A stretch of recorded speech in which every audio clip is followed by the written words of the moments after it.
Hello, welcome Lucas Sky. I'm starting Deltarune Chapter 4 tonight. Like, Deltarune is not tomorrow, it's tonight. And I have some bad and good news. And the bad news is that I still don't have a current save to use for this. The good news is, I mean, is that I've replayed most of Chapter 2 now, and I reminded myself of some important things. You forgot posting a streaming channel? Oh, I wrote the post and never posted it. That's Let's start again.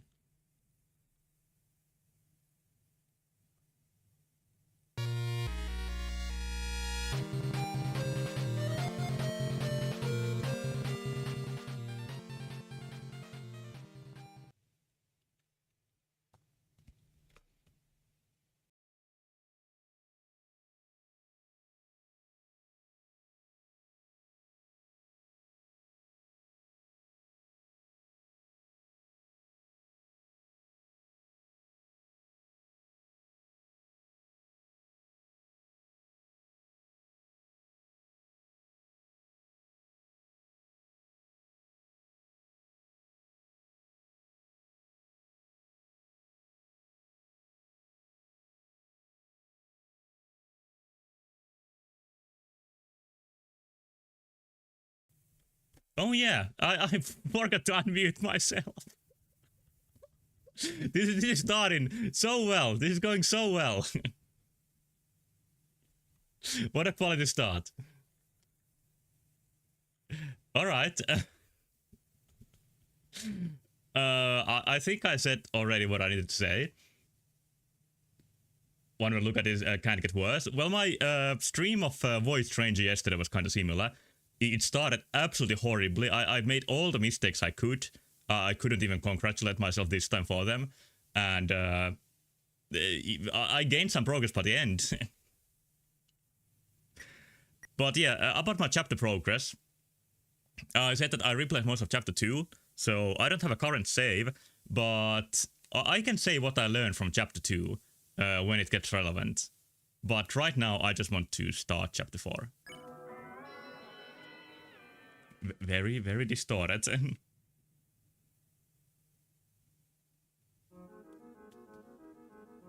It's been a common thing for me. I don't think it's common for anybody else. Get new music and sort of new logo. Very Super Nintendo-like. Reminds me of Chrono Trigger and such. And then it gets frozen. Okay. That kind of fits one of my insights I learned from chapter 2. I'm gonna say it right now. Maybe it's completely off base, but... when you get to the Queen's Castle or mansion, there are all kinds of room for people. Like Chris and Susie and Noel, I think. No, there's not the room for Noel. That's my entire point. Like, there's even room for Caddy and Chockington and Birdley, but I don't think there's a room for Noel. And the entire point of chapter 2, like the conflict, is that the Queen wants to get Noel on her side to, like, take over the world. And I think the reason is that Noel is the angel eventually. Like, Noel is not one of the Lightning heroes. Like, potentially maybe even like Caddy and Chockington are, because they got the prison rooms in Queen's Castle. But Noel is the one they need to fight against in the prophecy. Because she has the potentially very bad ice powers, and she also kinda dresses like an angel. When in her, like, Dark World outfit. Bunch of room higher up. Yeah, that's true. There are higher rooms. So it's not entirely confirmed, like, who gets a room and who doesn't get one. Also, when we played chapter 3, it became apparent that that's where the hints towards Weirdtrout or Snowgrave are contained. But I noticed one hint for Snowgrave inside chapter 2. And it was this. I was kind of taken aback when I noticed this. Of course, if you haven't started freezing monsters or darkness at this point, you can't, like... It appears when you fight Birdley after Noel joins the party. Even if you, like, don't do a hint of Snowgrave. It's just in a normal fight. I think the point is that if you know, you know. If you don't, it's just gonna appear as like random funny text like usual that appear during fights.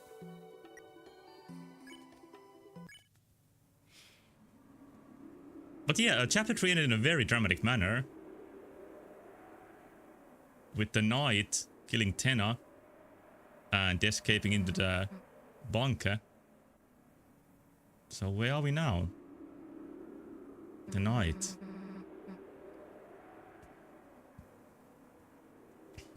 The Fox makes things that make him look absolutely soulless from time to time. I think, like, I've said this before, but what he loves is, like, playing with your expectations and mixing up, like, the good and the bad and light and the dark. I think it fits that very well.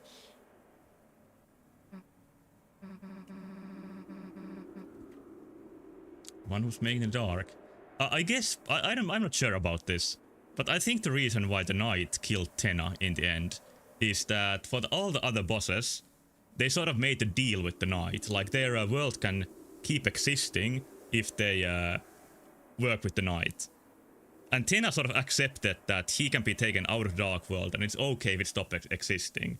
So in that moment, Tenna betrayed the knight. Maybe it's more complex, but that's my outtake of it.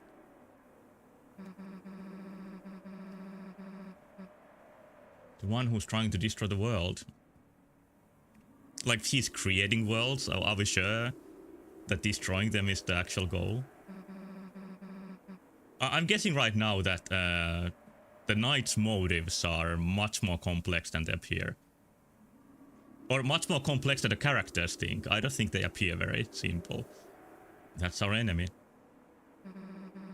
I think this is like what Susie thinks about the situation. Up until today, it felt kind of like no matter how serious our adventures got, they were just part of another world. Yeah, this is the first time that the dark world and light world gets mixed together. I guess you sort of mix light world into the dark when you throw all the cards and items from the closet into Ralsei's Castle Town. One thing I, by the way, couldn't get an answer for is that in chapter 2, an event I didn't remember was that Lance gets petrified by being in the wrong dark world. But how is he completely fine in chapter 3? Maybe it gets explained in a scene I didn't notice, so I don't remember. Maybe I'll get to it.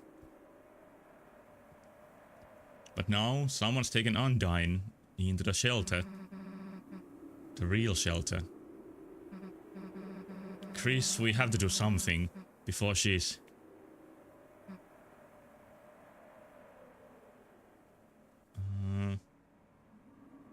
Roaring Knight couldn't possibly aim to cause the roaring. I think it's like a false accusation. And the Knight is not spamming fountains. They seem to be created for Chris, like where Chris goes. Maybe Chris and Susie. Like every fountain so far has been somewhere where Chris and Susie are, like in chapter 3, or where Chris and Susie are going, like in chapter 1 and 2. There's no point talking about it. Chris, hurry up and seal the fountain. It's time to wake up. Is this Chris's dream? Is this not happening? Chris, are you listening? It's time to... yeah. Oh, Susie's here too. You can see in the bottom left, just barely. Wake up.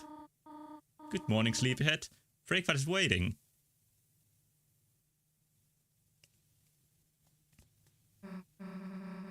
Chris, hurry up or someone else will eat it.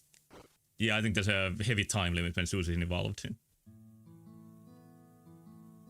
Thorson wake up after spending in that chapter. Sleep is crazy. Well, did they go to the bunker before they slept here? Or was that a part of Dream 2? Was any of that a dream? I think the implication in chapter 2, for example, is that Chris sleeps in class because, yeah, I enjoy how happy Susie is eating pancakes. The infinite supply of them, seemingly. But in chapter 2, Chris sleeps in class because, well, no sleep when you spend the entire time in Dark World. So I don't think even in chapter 3 they were really sleeping. Like, they fell asleep, then Chris created Dark World, and then they were absorbed in. Toriel included. Oh, Chris, you were sleeping like a puppy. Did you rest well? Come to think of it, I had some very strange dreams. Yeah, Toriel slept through it. But I guess she was jostled inside the orb she was put in. Oh well, no more TV just before bed. Chris, how the hell do you sleep through breakfast like this? Butterscotch pancakes, infinite omelettes? Oh, infinite is confirmed. So even the pancakes are butterscotch. That's kind of hard for me to imagine what it's like. Also, I don't enjoy the thought of eating something very sweet for breakfast. Like, I rarely even eat breakfast of any kind, but still. Living like this is gonna be a sin. Oh, sinning. That reminds me. Susie, how would you like to go to service with us today? Oh, we are going to church?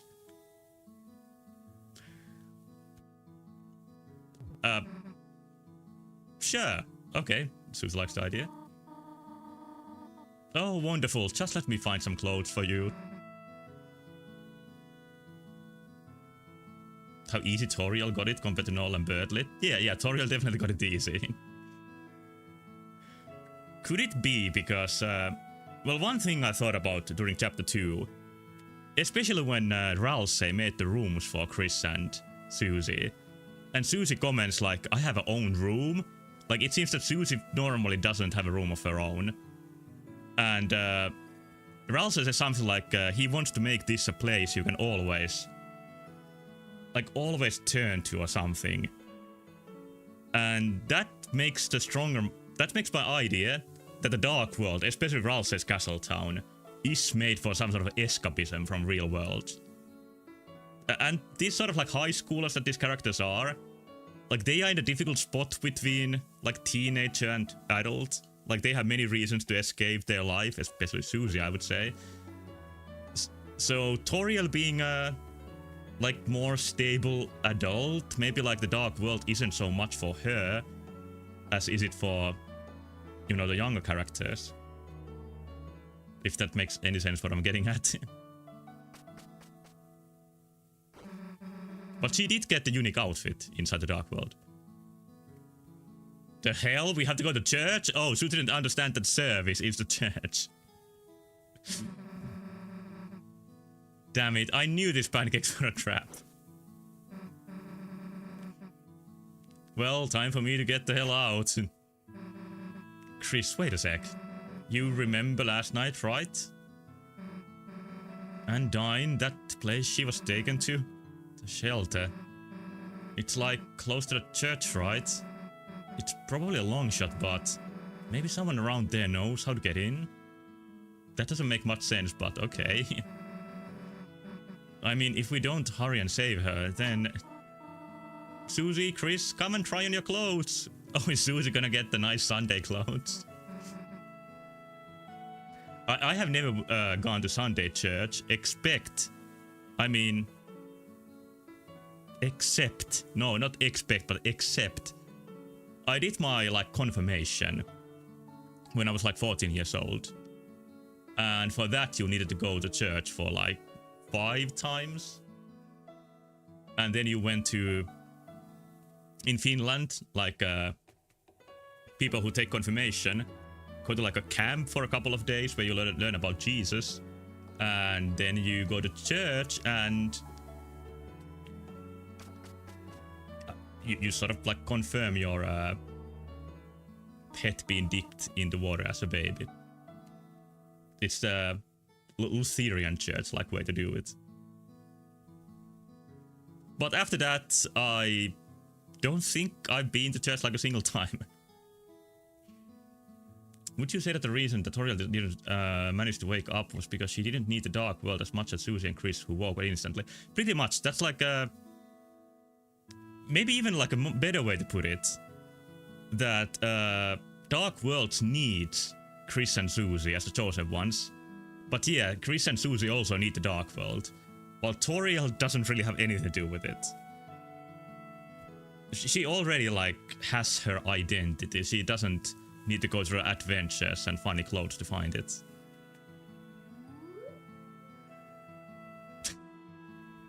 Very proper. Sorry, Susie, all that fits you are Astriel's old clothes. And yeah, in chapter 2, Noel mentions playing with Azzy, who I'm pretty sure is Astriel, and Des and Chris, while they were kids. And Des is the character I didn't remember. And while you are talking about Des and the childhood memories, you also write, like, December in letters, in a sort of semi-puzzle. So, and then later on, there's a part where Bertley sort of like goes to your side and admits that he's not as smart as he tries to play up his persona. When he like won over Noel in a spelling bee. And Noel, I don't think I caught that when I played chapter 2 for the first time. Like Noel completely crumbled when she was trying to spell the word December. So, something bad happened to Des. And I think it's still open. Maybe if I play like the home time part of chapter 2, which I haven't played yet, it's gonna be more explained. But now it seems that Des/December was either like their friend, but I think it's probably Noel's sister, because December holiday just sounds right, as does Noel holiday and such.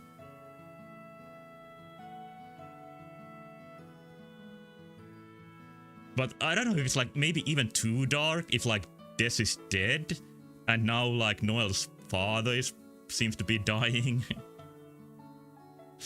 But if she does turn out to be the villain, at least she suffered many things.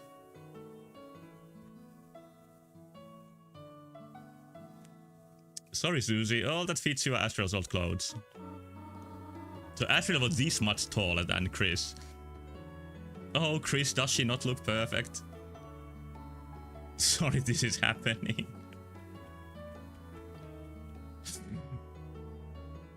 Looks very nice.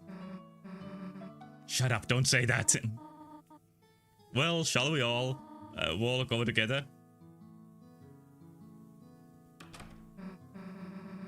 And church is interesting because in chapter 1 they mentioned the angel, which also appeared in the prophecy, like I mentioned last stream. So let's see if we learn anything more about that sort of thing. Like, well, what is their religion exactly? Let's get this over with. Like, the aesthetics are very much like American small-town Christianity, but I don't think it's Christianity to be exact. What? Did you just call this thing Cheriel? It's been called Cheriel since the first chapter. Well, what the flowers are blooming inside.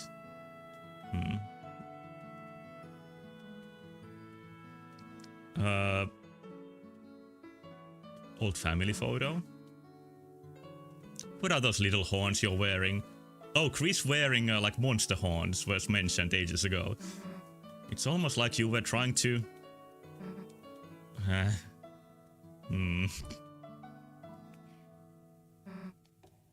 Why did you Photoshop Ralsei to be... Oh, now it's like exactly confirmed that like Ralsei and Astriel look the same. I think Ralsei looks like Astriel as a, you know, maybe 15-year-old. Like now Astriel seems to be close to 20. Literally ages ago. Well, it's not far that chapter 1 is gonna be 10 years old. That's your brother? Yeah, now that I look at it, he looks different. I said I get it. You can stop pointing out the differences.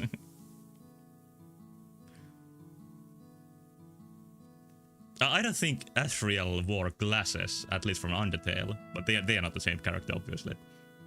Hell no, wash your hands at the church, Chris.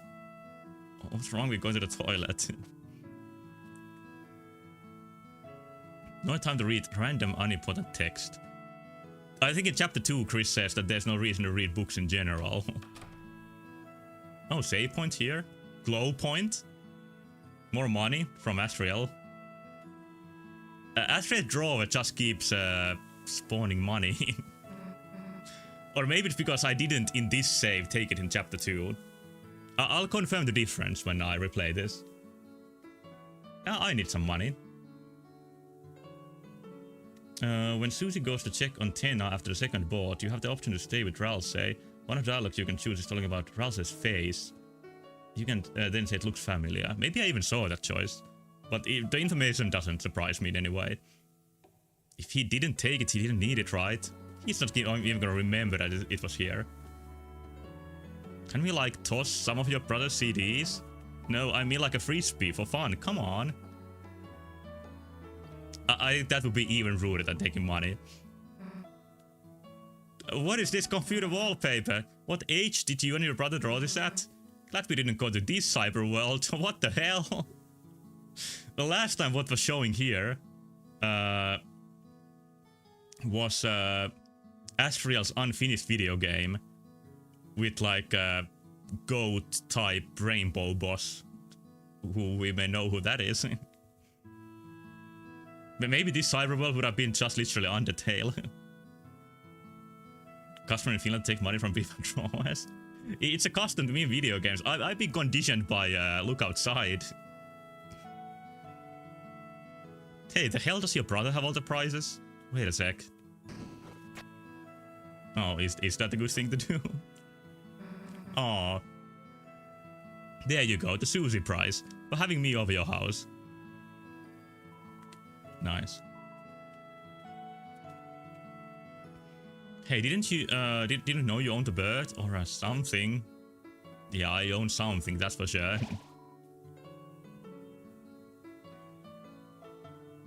Would the Dark World that's just Undertale be Undertale? Well, last time I streamed it, I mentioned that I feel like these characters in the hometown are like actors who acted in Undertale. And yeah, I think Undertale could be a Dark World. It is a fantasy and happens in the dark.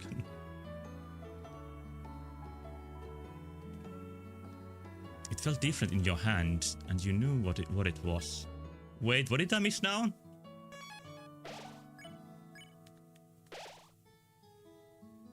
When it felt different in your hand. Oh shit, I skipped the line. It loves you, but many show the sharp side. If only there was a word for that kind of personality. I think Toby is feeling bad for the cactus tsundere joke in Undertale. Because every time you look at this cactus, sort of avoid saying it. How to draw dragons. Whoa, what the heck is... You should have to draw as fast as humanly possible. Like in chapter 2 it says that Astra was drawing some indecent dragons. It's hard to put into words, but for some reason, seeing Susie next to you, you felt like whatever you were for just right now, it might be okay. It's very clear that Chris is feeling much better now than at the start of chapter 2. Like, their comments are kinda very negative and nihilistic. Like, in chapter 2, the comment is that it is something called you in quotation marks when you look at the mirror.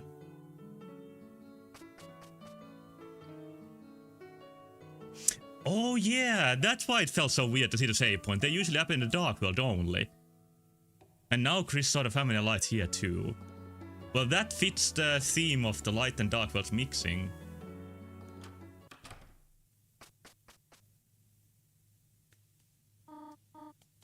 Alright, we're here. First time seeing the church inside. Now, Chris, Susie, I have to prepare for the choir now. You two behave yourself, alright? Yeah, of course, don't have to tell me twice. Chris, show Susie where to sit down, alright? Guess we gotta go through the big door. So you wanna look around first? Don't have to tell me twice. Chris, go get jugs, we are keeping this. Actually, stop, there's a motion sensor to stop free drinks. Oh, that's sort of control. Is that the church? That's supposed to be the community. At least we got the free milk. Or maybe it's holy water, and it's very expensive to produce. Bookshelf full of hymnals and scripture, and some copies of Lord of the Hammer. An altar full of hope candles. Each one has a person's name on it. Yeah, we are really learning about like their customs here. Asriel, Asgore, Chris. Your mother must have lit those ones. Hello, Pain. When I read Asriel here, I thought that the artists were dead people, but then there's Asgore and Chris who are not dead to my knowledge. Like, somehow I get the feeling that Asriel died on his way to college and nobody wanted to tell Chris about it. And I don't know where I get this feeling from.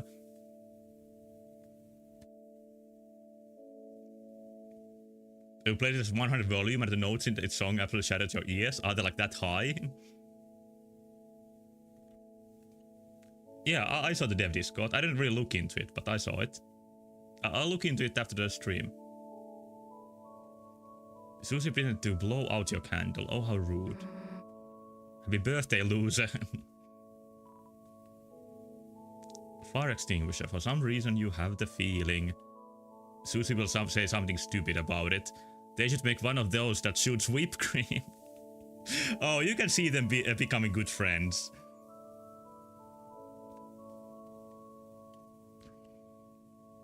Go to some sort of office. Seems like a decent place for clues. Let's not break it when your mom is around, though. Clues for what? Oh, for the shelter. Yeah. She probably got a sixth sense for you doing something wrong. I think she does. Hear various people rehearsing inside. Damn, we don't have to sing too, do we? When I was little, I remember being somewhere like this. Got in trouble for yelling the wrong song. Like, how am I supposed to know the melody of the first time? Or where the song starts or ends or whatever? Well, she tried. That should count. I mentioned that I didn't go to church very often when I was a child, and even less after that. But when me and my little brother were kids, our parents often took us to like Christmas church in the evening. And I think the last time we went, when my little brother like covered his head inside his jacket and ran up and down the aisle in the middle of the service and yelled, I'm a headless granny. I'm a headless granny. Until my parents like caught him. Chris, no, not the K.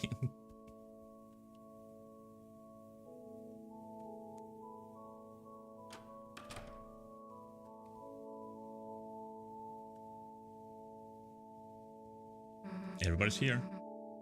Well, not everybody, but some people are here. What is joke supposed to be? It was not a joke, it was real life.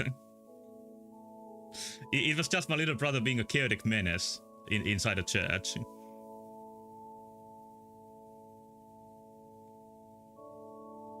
Hell yeah. Back of the bus. Your mom can barely see us back here. You aren't gonna sleep, are you? I want to get the info, the hints, the clues. Yeah, she probably noticed if you started snoring. Oh, Caddy and Chokington are here too. And, Noel's father. Oh, and Noel! That took me a while to notice. Welcome everyone, thank you for coming again today on this glorious day of days. Please stand for the opening song. I'm not gonna sing this. Oh, familiar melody. Heaven knows the story that we are born from, of the shadows cutting deep, and the heroes that save us. Heaven knows the beauty of the soul, and we weep to the majesty and pray we not forget. The ones in the dark know the tale of Deltarune. Isn't this just a prophecy in a different form? So they know it in the light world too. You may now close your hymnals. What is the hand here?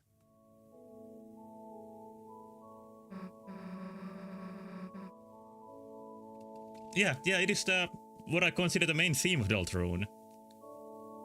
You know, the Donkey Kong song. No, the one that plays at the end of chapter 1. And I think some other places that melody appears too.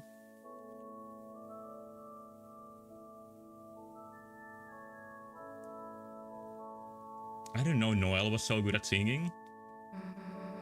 Damn, let's wave lighters next time. Now for the reading of the holy words. Everyone please welcome Caddy Cadenheimer to the stand. Good name. Like, hey everybody, what's up? Is this thing on? Lol. This is the closest thing I've seen to that one Nausea character in a while. Caddy, do you have the reading papers? No, I'm like good. I like memorized it. What a hero. You memorized it. The priest doesn't look very happy. Yeah, likes over here, everyone. Like, ready to rock. Woo! 3, 2, 1, go! Cease! Oh my god, so like the angel, that's a...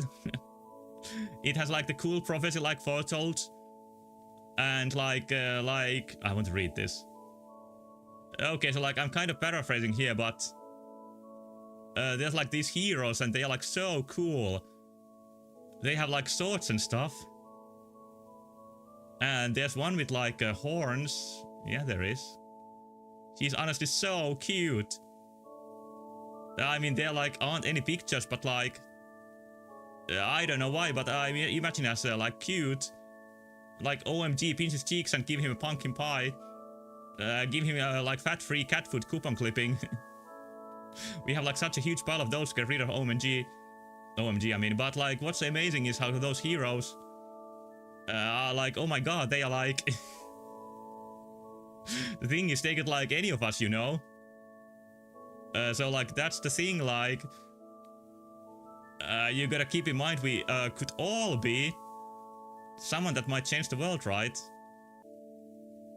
So we should all like be nice to each other, right? That's like the main thingy of our religion, right? Like just be nice to everybody, we're all family. No matter what kind of person or who they are. Like we believe weird crap, but we're totally welcoming. Oh, is this weird crap?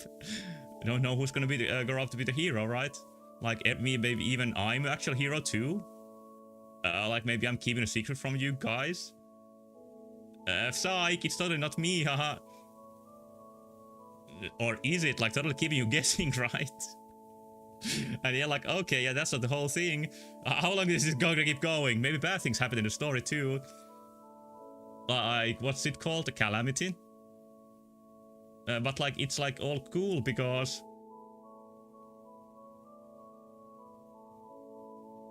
Okay, actually I don't remember what happens. I always fell asleep during the reading DBH lol. Oh my god, well I'm like up here gonna give shout outs. Like shout out to my mom and dad. Hey mom and dad. And like shout out to my little sister. Who couldn't make it here today. IDK what she's doing, communing with demons or something. Yeah, she like does that lol, so cute, am I right? Is that all good with religion?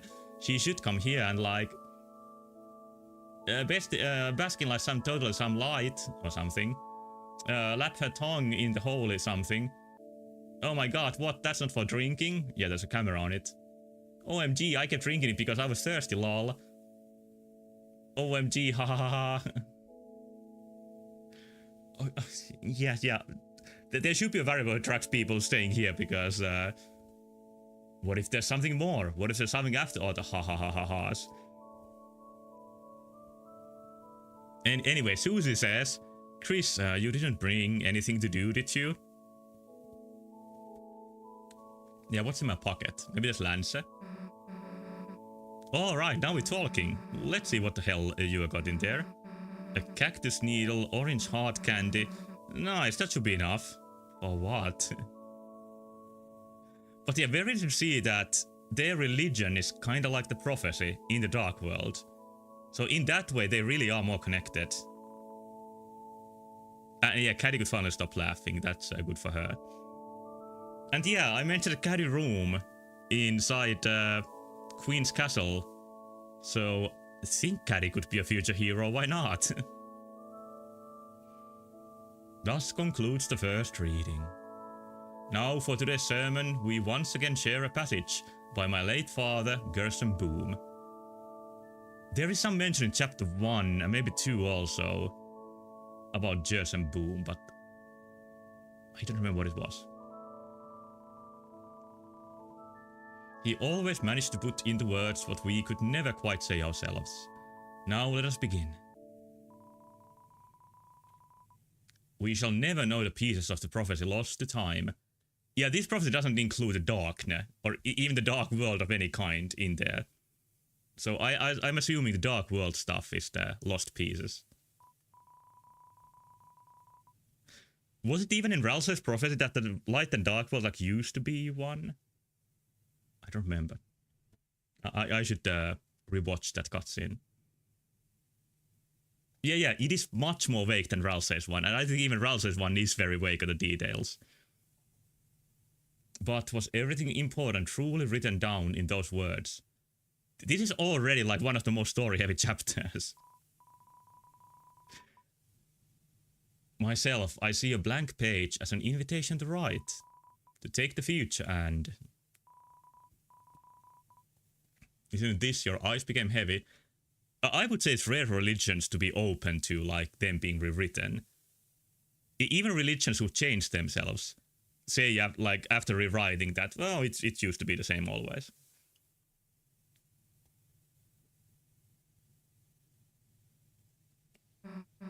Chris, hey Chris, get up. Oh, now there's punch bowls. We don't have any time to waste. We have to get to the bottom of this. The bottom of these two sweet, sweet cups of juice. Clink.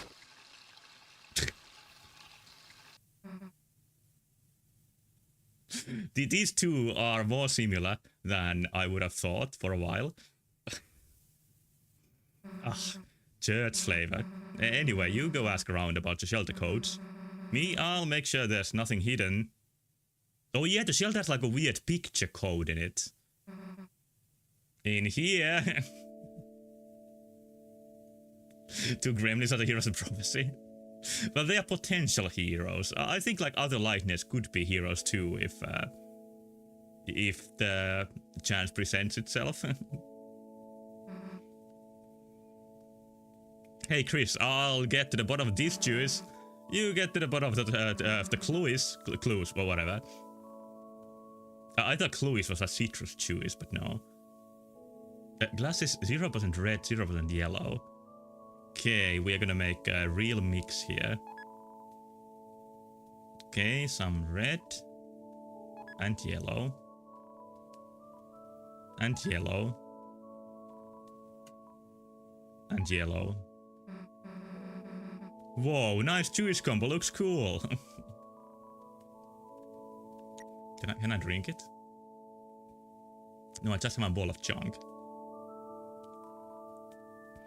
I'm not too religious, man, but I just love coming here. The atmosphere, the structure, the community, it's just so groovular. Okay, good for you. Chris, a nice surprise seeing you here. I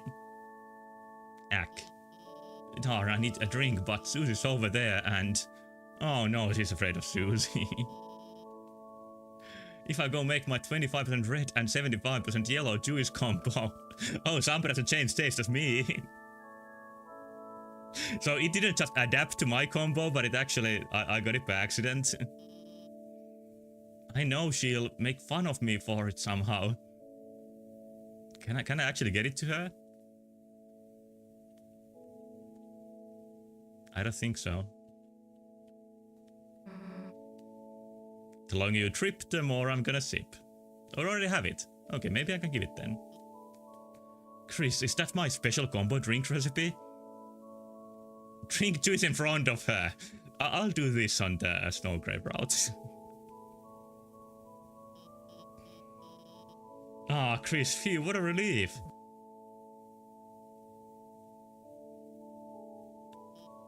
Did you want to talk about something? Shelter. No. Undyne. Some of us are sorry, but I'll do the snow grave route. Yeah, I'm sure I don't have the same thought. Or I'm unique with that thought, I mean. Yesterday evening, Officer Undyne actually invited me here. Oh, that's interesting. She said, you know, I've been in town a while. I should make some more friends, you know? Which is why it's kind of awkward. She's not even here. Oh, she was supposed to come here. But now she's somewhere else. Yeah, like that route has no reason to be nice to somebody. You don't have to worry about the future consequences. You just want to cause as much chaos as possible. I actually can't even reach her at all. Yeah. Huh? Shelter? Why would you want to go there? Put hay inside new house for Susie. Architectural history research. I think this might work better. Chris, wow, that's very above and beyond. That being said, Chris, I don't think you should. Try to go there by yourself. The shelter, it's a place for people to survive an emergency, right? But ever since I moved here, it's been closed for some reason. I'm assuming the final chapter is gonna be the calamity. Like, the town just burning and everybody going into the shelter. It makes me wonder if, even if there was some disaster, whatever's inside there might be worse. Of course, maybe that's just my paranoia speaking, but I will say I've only ever seen a couple people head over there. Undyne and the mayor. So if you ask the mayor or Undyne to chaperone you, I'm sure that might be able to help you with your project. By the way, in the process of asking Undyne, if you could tell her to call me or text me back, or I guess just otherwise find out if she hates me, that would really help me out. Yeah, yes, ask her if she hates her. That makes sense. She's sort of not answering my calls. Felt like useful information. Alright. I don't think we have seen the mayor. Mayor? Is that right way to say it at this point? Yo, Chris, didn't expect to see you here. And with Susie. It's cool you're kind of like taming her. Susie will not be tamed. What about the shelter? Huh? Susie's making you ask, isn't she? Chris, learn to say no to her. For both of us. Hey, be nice to your mother. You're all she talks about at Quay. Oh, it's Qua. That I do pronounce wrong. You're her little snowball, her little slushy. Make your mother proud, Chris. Chris. Code? No clue. I don't go here. I just randomly decided for today. But the way that girl's reading was like so bad. It was so awful you can't help but smile, you know. Like what does that girl think she knows? Wasn't she and Caddy like friends in Undertale? But I guess that's not the case here. She's shyly running a cup of juice through her gills. Yeah, fish creatures don't have the easiest way to drink. Shelter? No. Now you know that's not the wholesome place. You could stand to learn a thing or two from that polite young man, Burgley. Once again, somebody's getting Burgley's name wrong. Joke in Deltarune is that they're still friends with each other here, but by complete accident. Oh, okay. I feel like the fate of the characters sort of follows Undertale. Like in both games, Toriel and Astral are divorced, but they are in very different roles. Like they are not royalty here. Chris, fault you. Bet you thought I was catty. Today's game was wild. I think we won. What, codes? Astral? No, I mean Asgore, of course. Thanks for catching that. Sorry, don't know that. Never will. Been real. Alright, thank you for your insight. Code, if you mean the code to success, look at my man and my girl. They knocked out the whole damn congregation. Way to go, family. Oh, it was Caddy's mom. My little girl kicked butt today. My big girl too. Huh? Code? Lock door? I'm a simple man, Chris. But my genius daughter will know. Oh, she knows the code? Chrissy, OMG, you came to see me. So cute. Huh? Code locked? Huh? Sorry, don't get it. But Noel knows. Noel Lee knows a lot about being locked out. Oh, is that some like sly shade towards Noel? And like codes are for nerds, lol.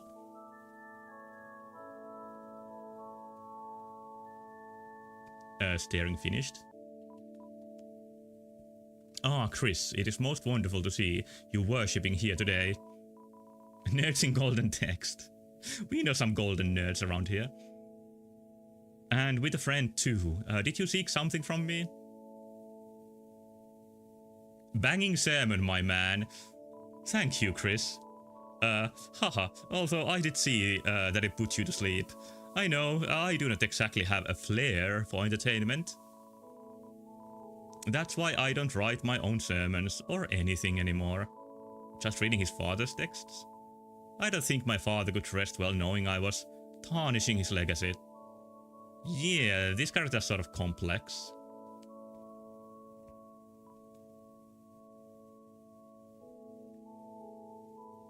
Yeah, you need to say this. It should be outlawed to stop anything else. What about Asgore? Ah, your father. He typically comes here at night. Why? He prays much for you, Chris, for Astriel, Toriel, Rudy, and his flowers too. Rudy, I think, is Noel's father. You should join your mother in praying for him as well. I just go fight in a different world. That's how I do my stuff. So, will Noel join the party this chapter once again? Hi Chris, kind of funny seeing you here without Astriel. Faha. Yeah, like Noel's father looks Rudy, I guess. Rudolph, maybe? That would fit. Looks a bit better in this chapter compared to 1 and 2. Nice singing. Thanks. Where'd that come from? But I was nice to Noel in chapter 2 also. I don't think you ever complimented me before, but you know, if you want to join the choir, you could. I always liked hearing you play the piano.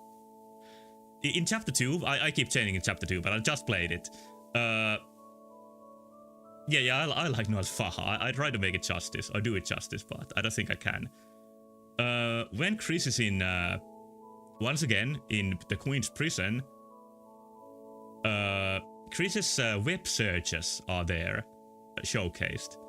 And 2 of them are about playing the piano. So it seems that's an interest for Chris. And I think it's about like playing piano in a video game. So I wonder if that will come up at some point. Hey, Christmas, look who decided to crawl out of their little igloo. Oh, I should talk with Noel more.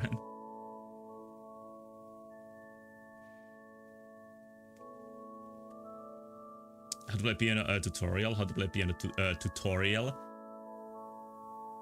I would say that the word tutorial is pretty known in many languages. So maybe it's not that hard to translate in other languages.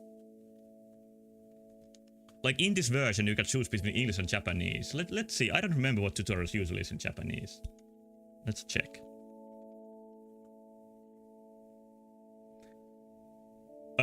Tutorial is known as a word in Japanese. So I think you can use just the same joke.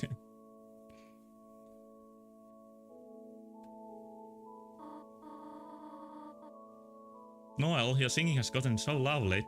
You, Chris, and Astriel should perform sometime. Huh? It would be nice to go caroling together. Chris will sing swears. Oh, is that how Chris was?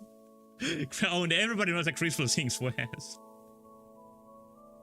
That was a thing in elementary school, like Christmas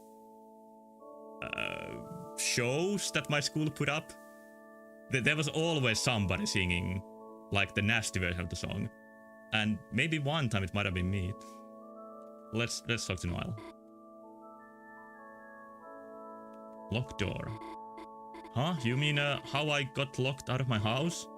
That's why I used to end up at your place sometimes. Oh, this was happening in chapter 2. This is the part I haven't replayed yet. You know, you'd help me break into my own room. Even then, my mom never gave your family a spare key. I think her mom thought that Chris is like an evil creature. She never even kept anything at City Hall either. No keys, no documents, no handmade gifts, anything. Everything important she always keeps locked down at home. That's another character I don't think we have met. Hello, Earth is Chris, personal space. Oh, I can't talk anymore? Yeah, what a shame. Oh, we can. Yeah, Noel's mother. I think Noel's mother has been mentioned before, but it's not the character we have seen. I'm almost certain, at least. I am grateful for your wives. Carols. Oh, it's Carol Holiday. Like, the thematic names is so silly, but it's somehow... I really like it too. Your wife's financial support to him. I just wish she did not support his you-know-what. His what? His you-know-what? One more word and you're soaked, Mr. Holiday. One more word. Oh, so funny. Faha. Oh, he has just a faha too. What was I supposed to say, sweetheart? I'm not sure what that is about. Maybe like Carol gives like loans to Ascot to run his shitty shop. I don't know if it's shitty, but it didn't seem to be too popular. Key lime pie? Boy, do I have some memories of that. Yeah, like that was neat as rude. But like judging by his room, it doesn't seem like he is, you know, thriving.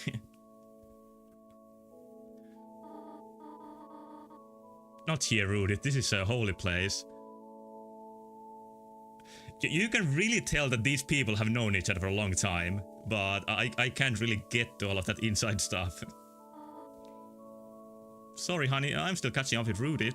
You and Susie can go home earlier if you want to. Okay, I think we're done here. And Susie's ready to fight, judging by the exclamation mark. Oh, she completely emptied the punch bowl. Cool, let's hear what you got. You explain the situation to Susie. So the only two leads we are Undyne and the mayor, huh? I guess if we think about the three symbols on the shelter, that pretty much tracks. One looks like the church symbol. Don't got that code yet, but it could be here. One looked like the badge the cops wear. It is kind of worrying that the code for the shelter is like you understanding the story. That makes this whole place feel like it is all part of prophecy.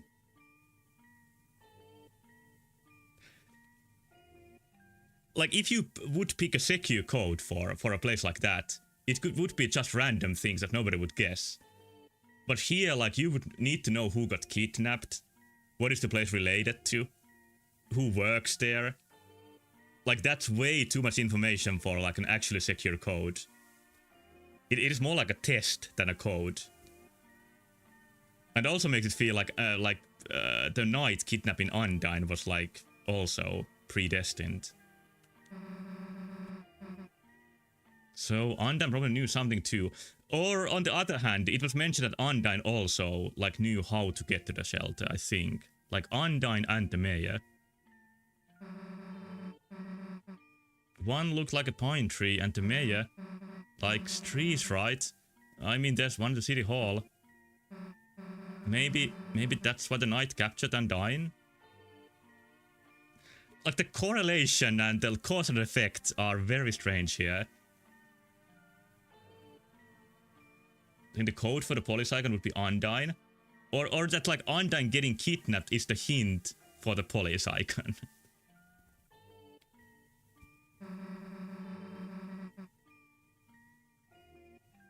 They wanted to take their code so they could get in.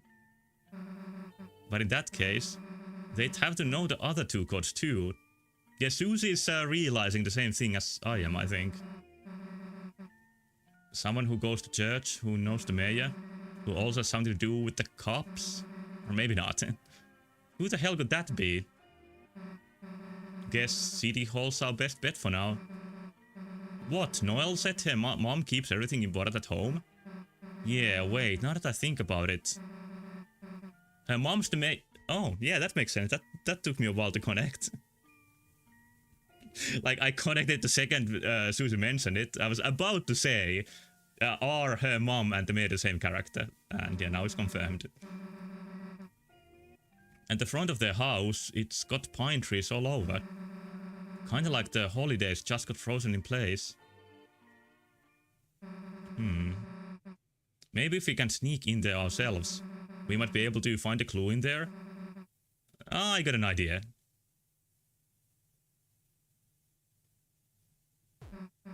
Hey, nice singing. Oh, okay. Susie, how did you... Why are you... Nice face and dripping juice. I'm noticing something, like they have a lot more unique faces in the sprites. Even in chapter 2, I noticed that the characters like face in the portrait often didn't show in the like overworld sprite. But I think in this chapter it seems to be happening more. What brings you to the church, Susie? You know, Jewish. Alright, sure, that's why I come too. Right? Yeah.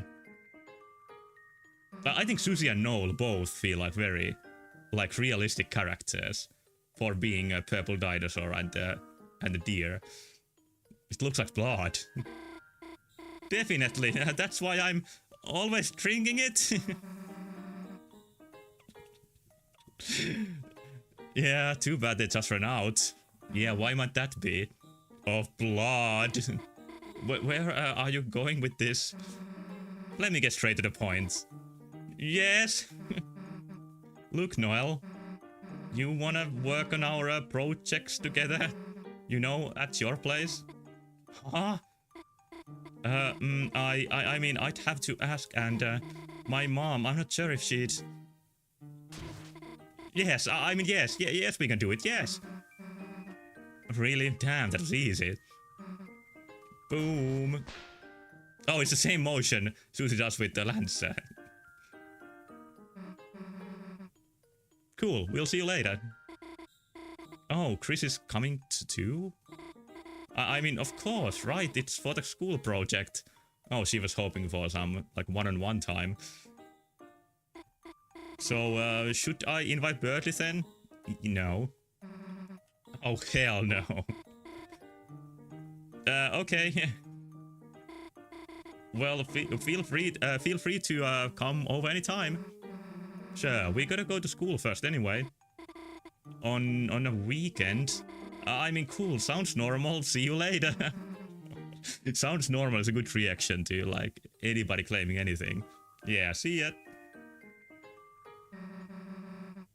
Hell yeah, that went perfectly.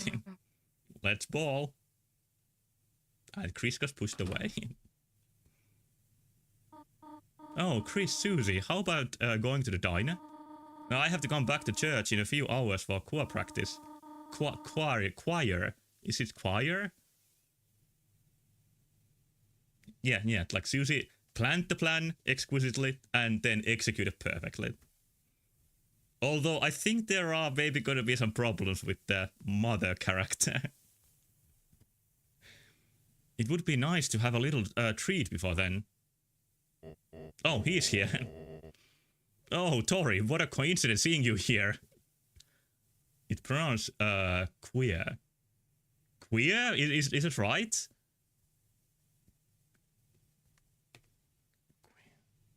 Guess so.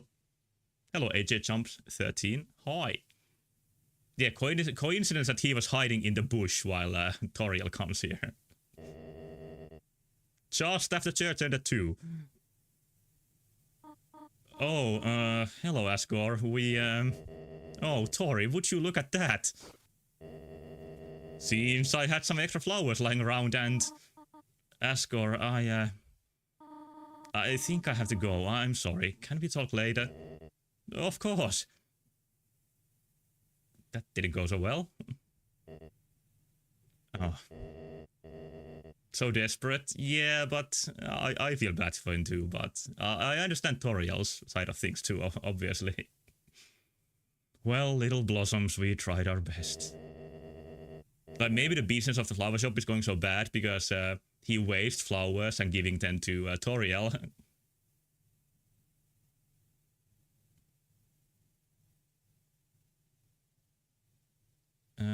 The way you pronounce it, choir.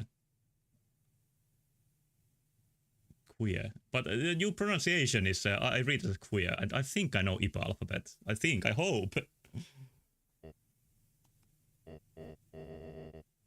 Oh, Chris, how are you doing? Once again, we have a lot more unique faces in the overworld sprites. Would you like some flowers?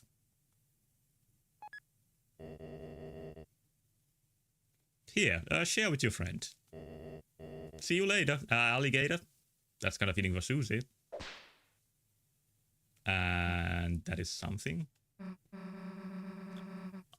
Don't know what those emojis mean. Hey, is Susie an alligator? I think Susie is... dinosaur? Dragon? I don't know what she is. Let's change the hell out of these clothes. In this world, clothes are very easy to change. Now what? Wanna check on Ralsei at school?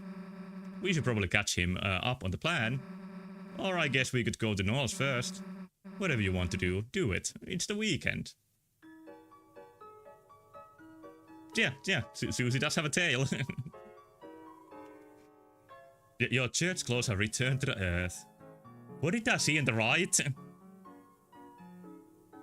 Dinosaur? Yeah, like maybe dragon would have wings. These clothes hold no power over you anymore. What is this creature? That was awkward. Freak family, your family. I'm just gonna go this way. I wanna see the graves. Because yeah, I remember Jers and Boom being mentioned here.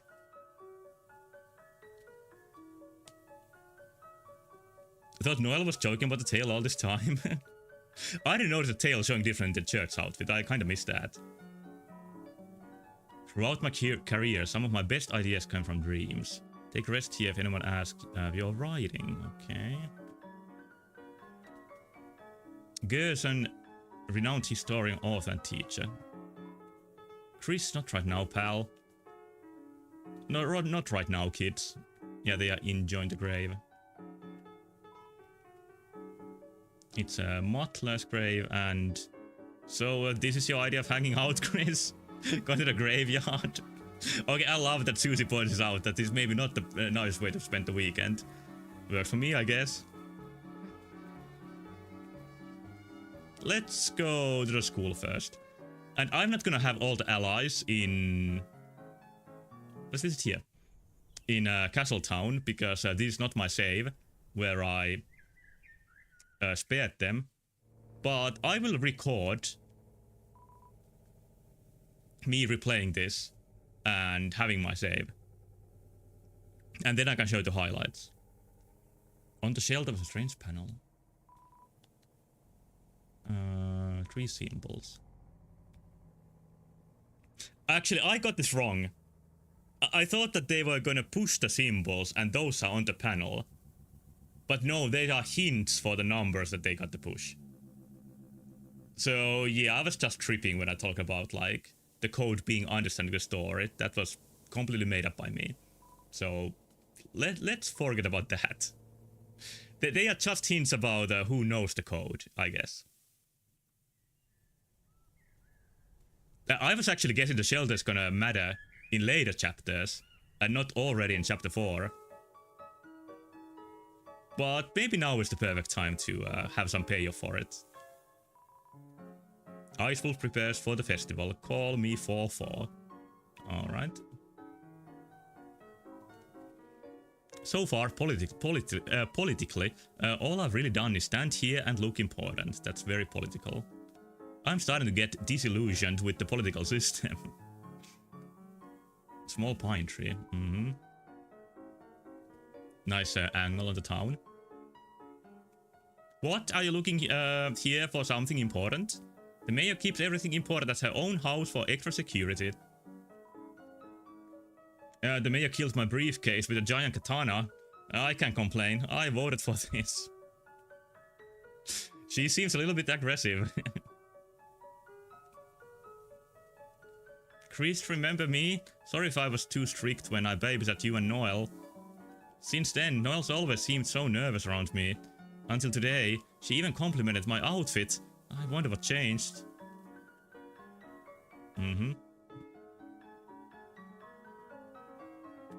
What is happening here? Chris, you walk with the accursed beast? I warned you. You believe you are holding her leash. But you are the one being let into the dark.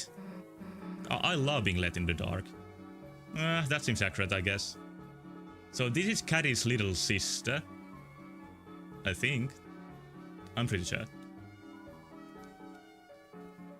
Chris, it is too late for you. Your corruption is fatal.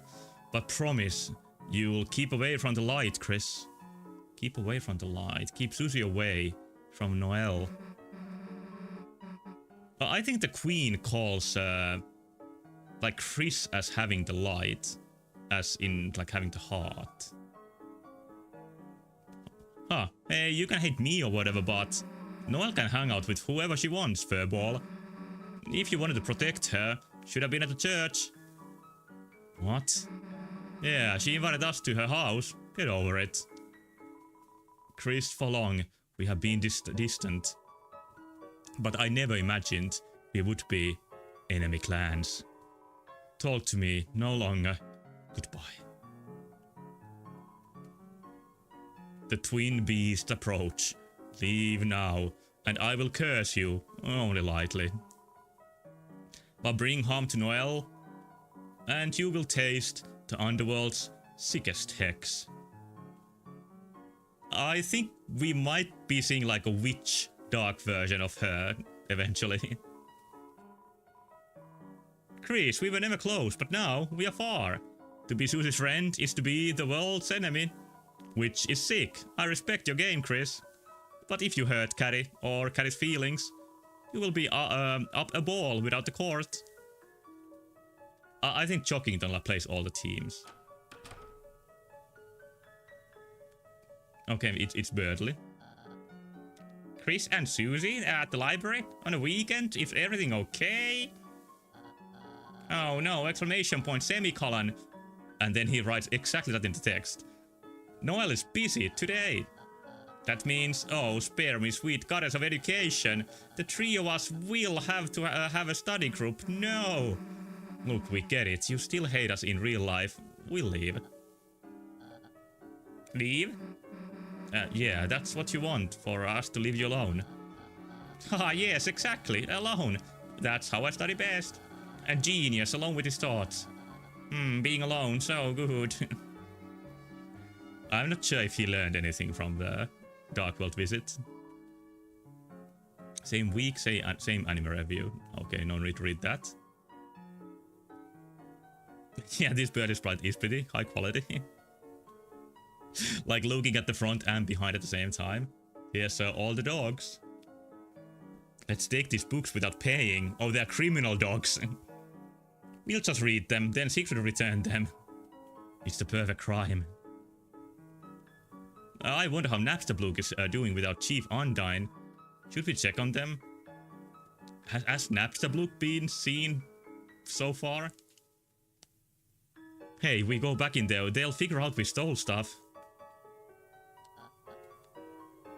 Ah, Chris and Susie, my two least not hated most people. What a compliment. Run as you may, Chris, you'll never best my speedrun.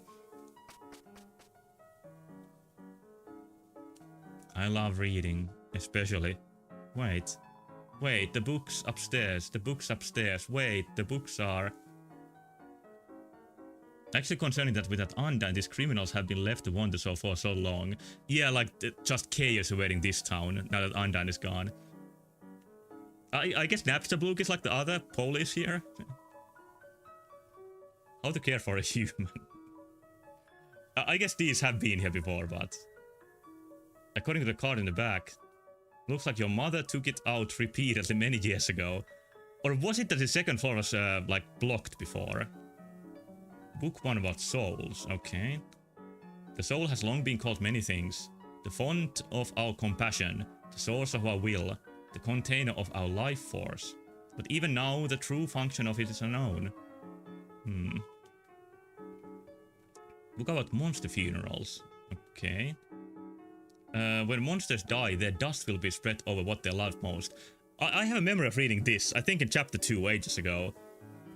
And I think this is kinda interesting for Dark World implications. Where, like, objects come alive and become characters and creatures. But what if one of those objects is like a beloved object that the dust has been spread over, like a dead monster dust? Maybe we had even seen like stuff like that so far and we don't even know. An object that symbolizes their existence, that object will be buried. Oh, it's buried. Never mind then.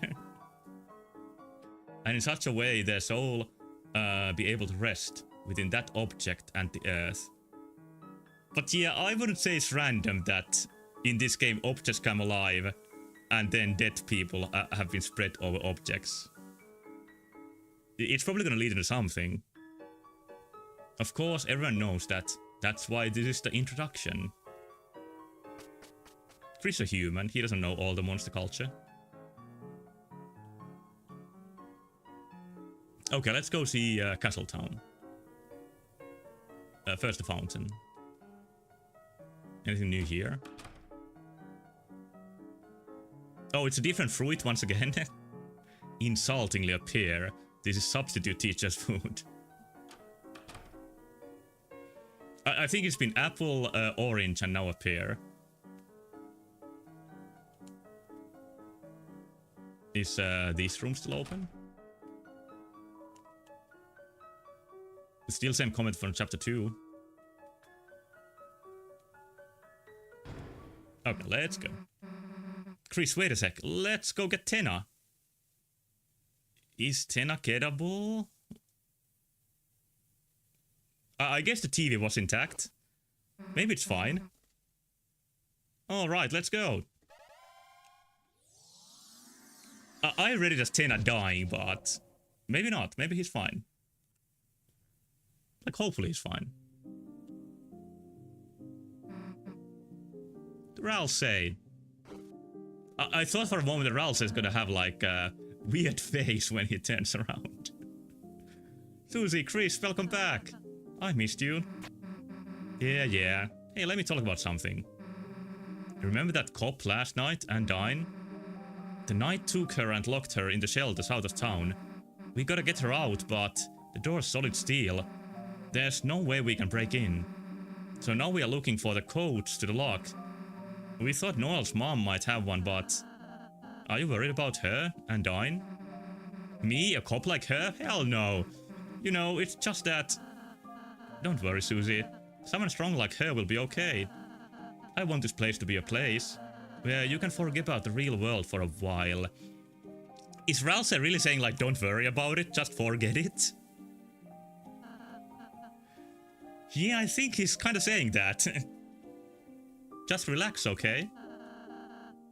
And if anything tough happens, I'll come help you too, as fast as I can. Ralsei can also travel between the Dark Worlds. Better than anybody else. But as the Prince of Darkness, I think that kinda makes sense.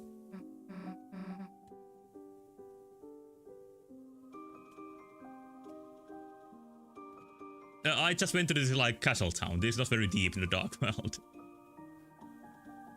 Thanks, Ralsei. If it's any consolation, I don't sense any immediate danger. Ralsei is really downplaying the situation in the shelter. Like, he's not outright saying don't go there, but he's sort of implying it. If the knight's only goal was to hurt people, they would have acted sooner, right? For now, let's make sure no one else gets taken. Yeah, alright. What's with you making me feel better? I like you too, Susie.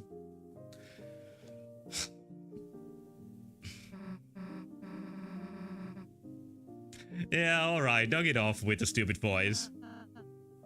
Why? Ooh, ooh, ooh. It's like phonetically actually saying that. I think Ralsei just turned evil. I should not have taught him that. Oh, Susie taught it? Yeah, he gets splattered. Oh, but he's still following the party. Any new tutorials in Dojo? Oh, he's become a heart. This new romantic style of dojo is difficult for me. Hey, boss, thought the dojo could use some new beats. Maybe something a little romantic-like for the mademoiselles? Guess this is the new music? Why is this romantic themed now? What is the reason? This song is so sweet, Captain. So sweet. You made it for us? It's awful. Nothing. Oh, it's for Clover, I guess. But Clovers. Hey, apparently you met my friends. The other pig princess. Yeah, I did. Yeah, they're actually losers. Guess I hyped them up for a bit. I think they were fine. I'm Love Master. Don't ask me about loves. Level of violence. Alright. Love is when two people fight in a dojo together. Did I get that right? He suffered while saying that. Boss, I'm sorry, but welcome to the Love Dojo. No, it's still the same as before. You still fight, but now the music is just overly sentimental. And I don't like it, but now you can only fight lovers. Boss, you wanna do battle with lovers? Yeah, I was guessing it's these two. Let's do it. Yeah, beating with lovers is better than beating up singles. Blocks bullets and blocks bullets. Let's try telescope first. And these actions for no good reason.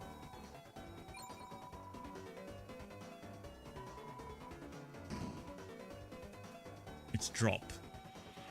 Oh, I can... Oh, the telescope protects me, I see. And I'm still getting hurt.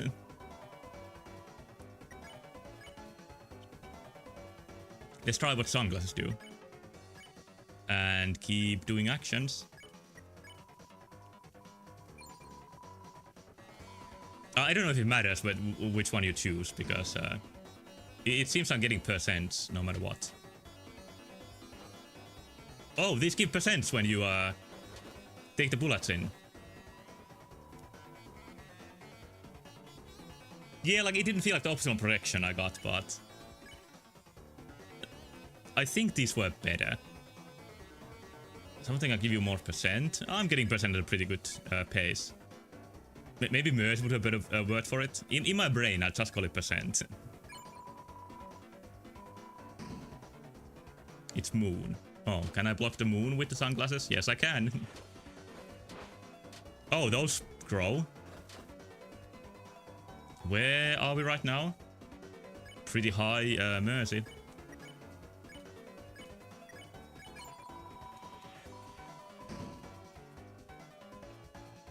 Yeah, this is a good pattern. This lets me collect the points. And some damage. That's good to collect too. 90%. We almost done here. But I guess it's just... Oh, it missed? For what reason? Oh, now it's like... I tried playing the very first Toho game recently. And it's a little bit at least this, like you bounce. You bounce a ball around. It's not the bullet hell game. And that really surprised me.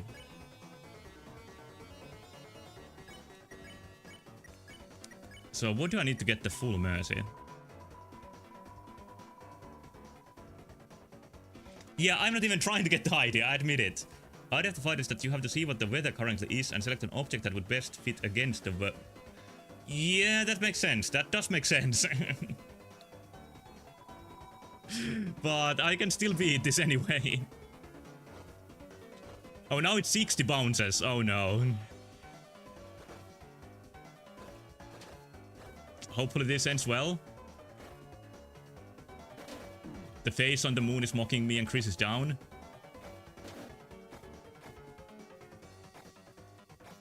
Oh, we're getting even more objects now? Maybe I shouldn't have ignored the main mechanic. What even is the last object? Like a lampshade? It's pretty high damage. Oh god.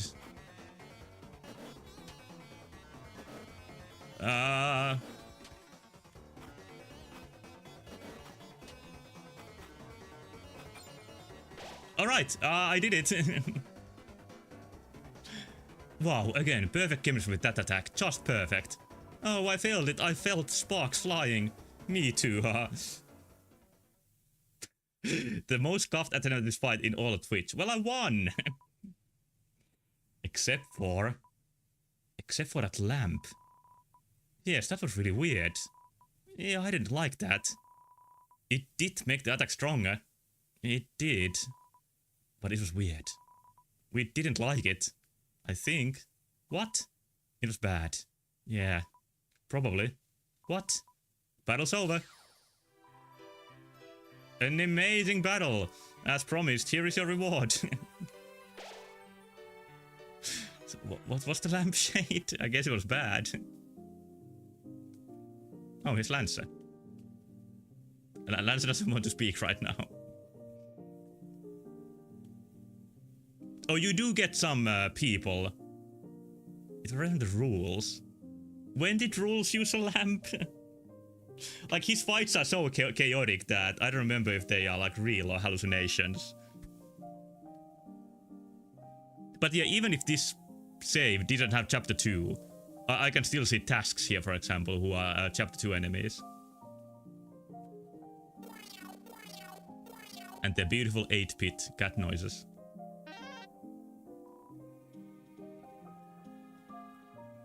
Hey boss, I'll have a dark candy starfy. They're still saying the same things. Much to my chagrin, it seems we have become a cat cafe. What is it that I must say? Nia, was it? I hope it is to your liking. Would you like anything? There's a weird mechanic here, where you can change the characters who are in the cafe.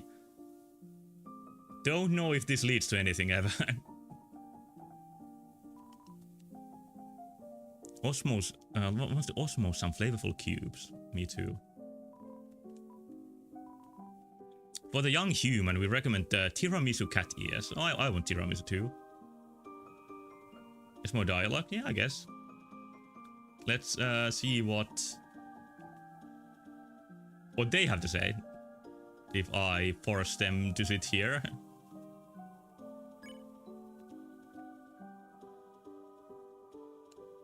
Did it hurt when you fell? Your attack says you're the moon. Oh my Rain, you put me on cloud 9, which is the best cloud. It's nice that the characters from previous chapters are like sort of kept in the game. They don't just disappear. Ribbit, it's supporting Zapper out of fear. Boss, why don't you let this weakling retire? He served me tea when I asked for something tough. Sorry, this Watcho guy, I mean. Not Ralsei, he's fine. You don't get to the castle town in chapter 3. So now you see both like chapter 2 and chapter 3 creatures here.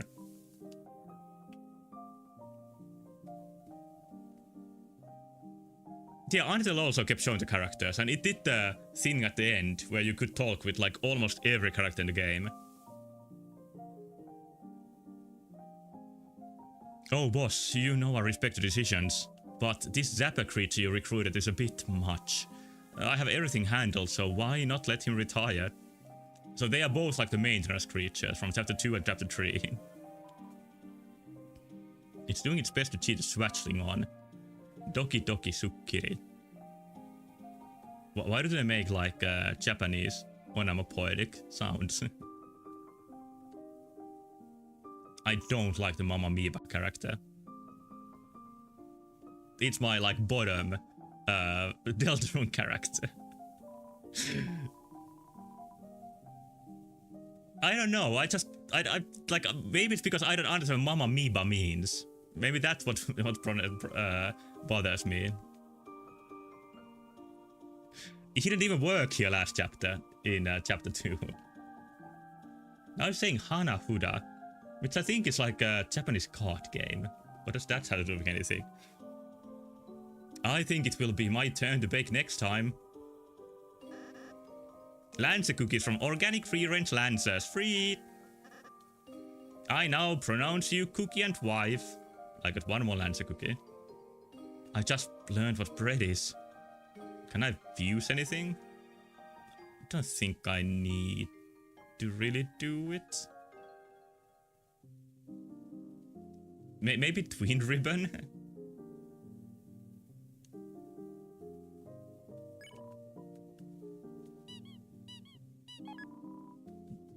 Okay, let's see if it's a good item.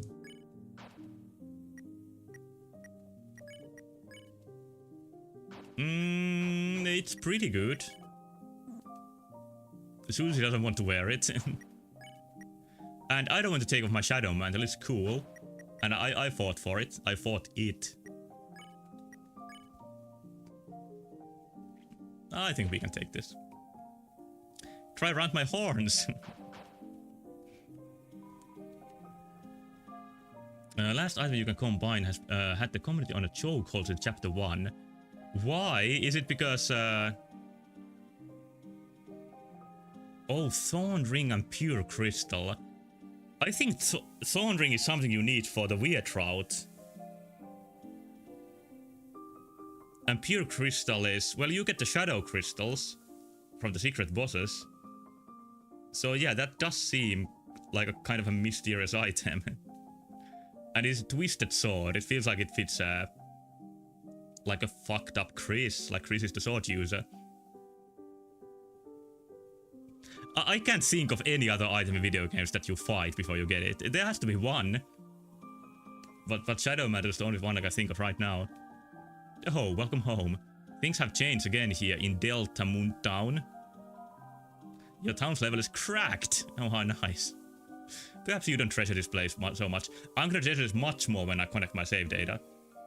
But it treasures you, whatever you do. I thought cracked is gonna be a good town. Oh, Commander, what lovely amenities you have provided.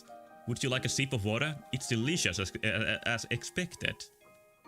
It seems visibly agitated. Yeah, I'm gonna stay away from that. This guy really annoys me, just because he's a higher level. Your town's love is cracked, derogatory. Yeah, that was it.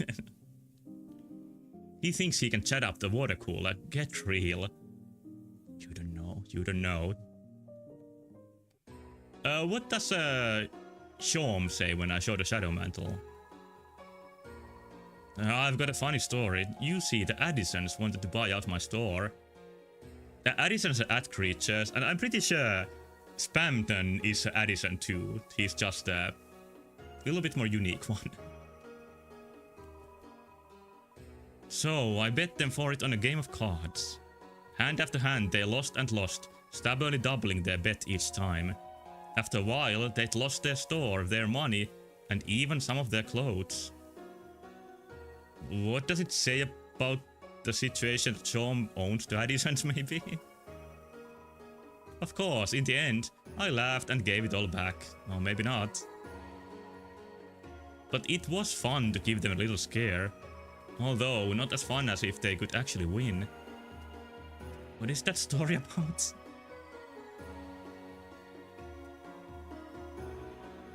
It's funny. You insist on hanging around here.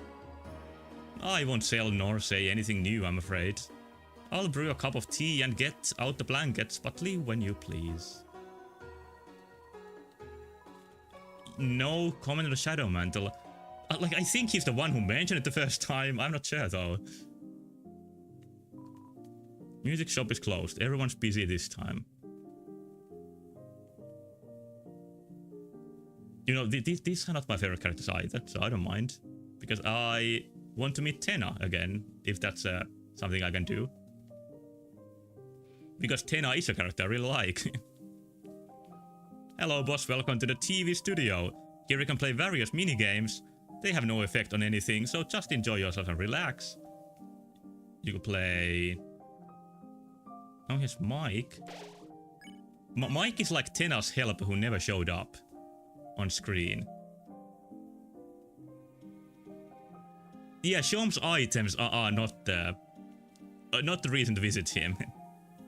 The reason is that he knows something. And he's also based on a plush toy, I'm pretty sure, that you find at the closet door. Unlike many other characters, so he's the toy-based character. He might know Woody. Mike's room. It seems to be locked with a code. Again a code?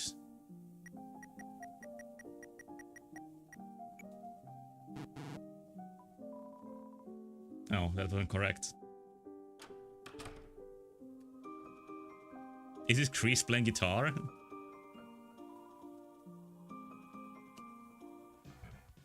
There's guitar, there's hand.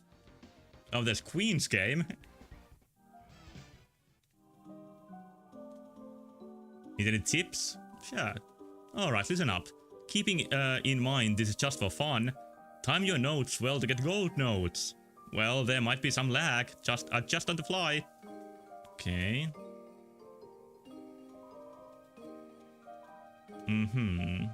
Alright. Thank you.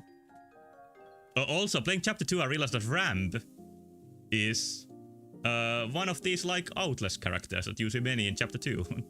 So even the darkness species are featured in many different roles. Look, I know this guy can't talk, but he seems to really like his job. So let's just let him do it. Yeah, Shadow guys are pretty nice.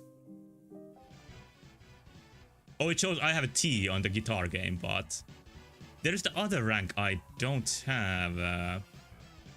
Let's try it. Let's try hard. I'm gonna fail very hard.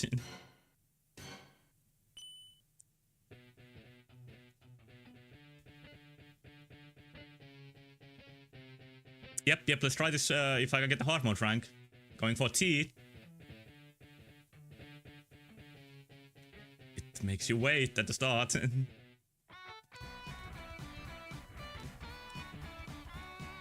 Not difficult so far. Can't read the lyrics once again.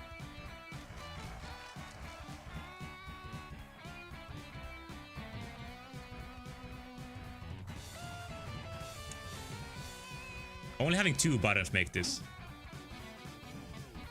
Easy, very easy.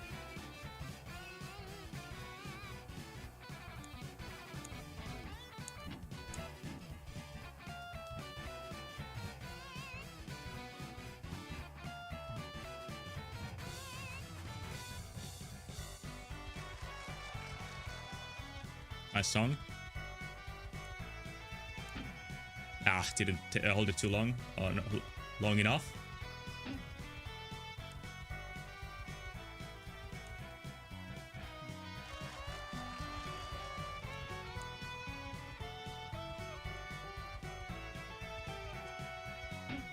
Yo, how did I miss that?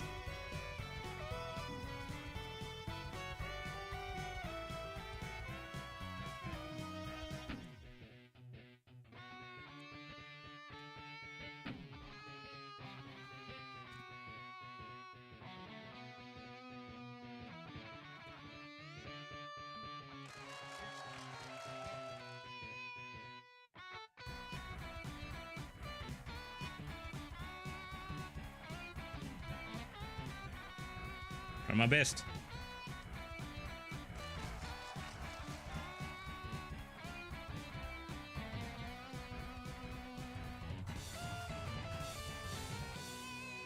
At least I got the ending correct. That's what did Susie do at the end? Did Susie play any better this time?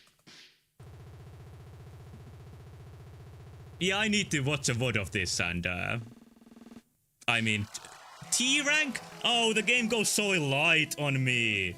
I didn't deserve a T rank. She played marginally better. Why is a T rank so easy to get on this? It feels like the game expects you to be a bad at rhythm games. Okay, let's try, do I want to play TV time? I want to see the new stuff too. I don't want to be stuck here for too long. I'm gonna play this just once. Because I want to see the new Dark World and such. Oh wait, it's different songs just. That's fine then.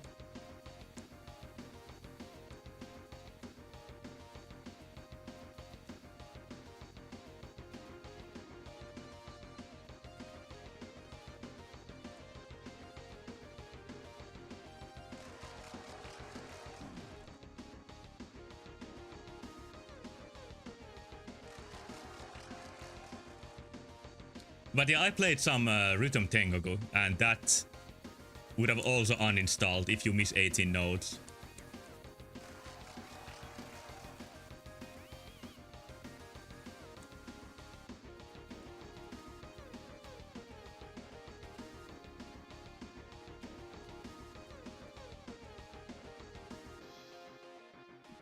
Getting a T rank here, I feel it.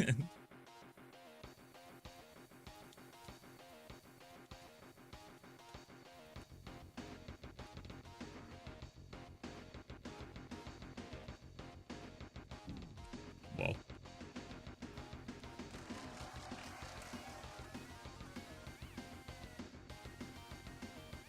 This is a much harder song than the previous one.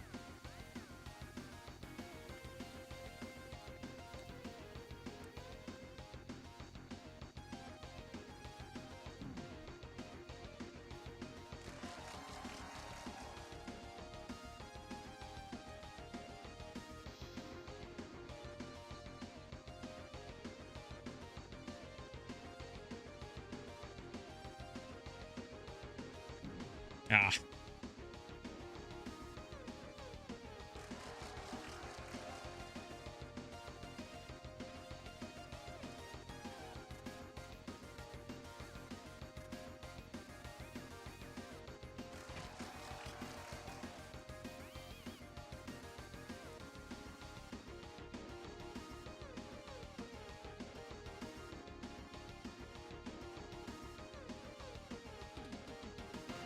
Got it.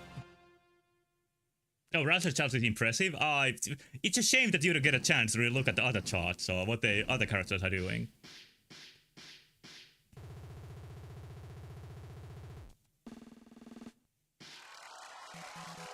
Yeah, I'm expecting that the hard mode charts the notes a little bit more accurately, because this lets you have a lot of leeway in like what you had to press and what the song actually did. Just for sort of completion's sake, I'm gonna do this, and I'm gonna try it on hard mode.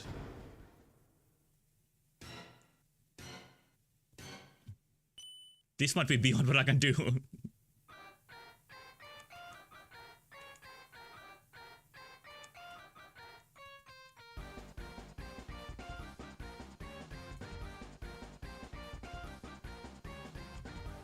Just the intro so far. Why did I feel that?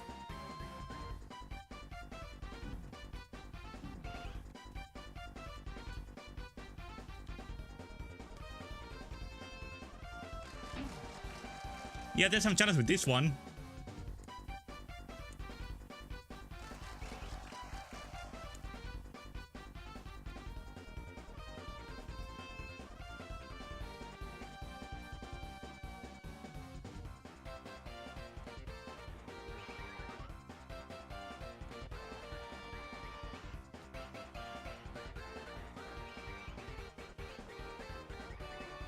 Nice.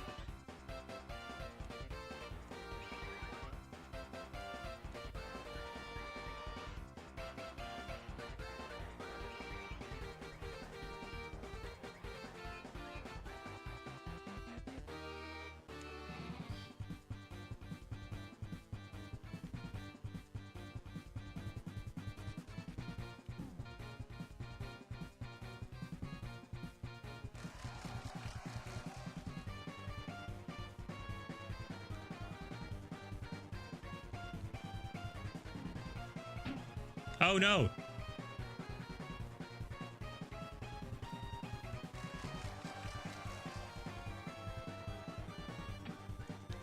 What a shame.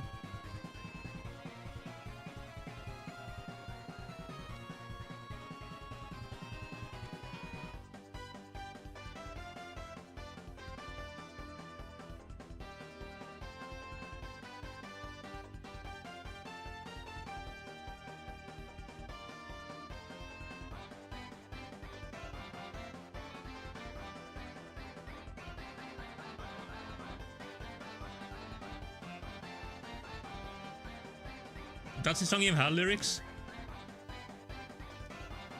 I shouldn't have spoken.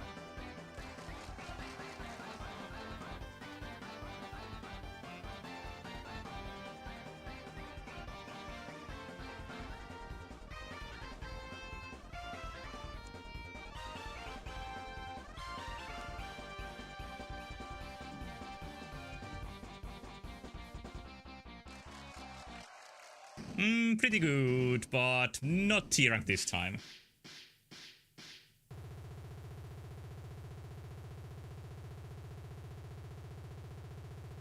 Oh, game is low? Oh, sorry. Oh, I can put it louder. Okay. Okay. This is not a rhythm game, this is just a mini game inside the game. Maybe I shouldn't expect this to be very harsh. It's a 2-button mini game.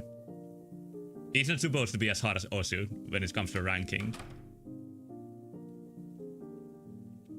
Volume my microphone. I've noticed that my volume is a little bit low, but it's going pretty high in OBS, like soundbar, and I'm afraid of peaking. But please comment if it gets better now. So I am going to raise the volume while I'm speaking, and now it's louder than before. Is it better? Or is it even any different? It doesn't seem to be peaking at all right now. It did start peaking. Oh, okay. I was reading the bar wrong. Let's turn it a little bit lower. Now it's like a between where I started and where I turned it at the highest. Is it now like a good middle spot, or what does it sound like? It's better? Okay. Let's keep it here then. It's just that I noticed my microphone was peaking at my earlier streams, and that sort of spooked me, and I maybe turned it too low.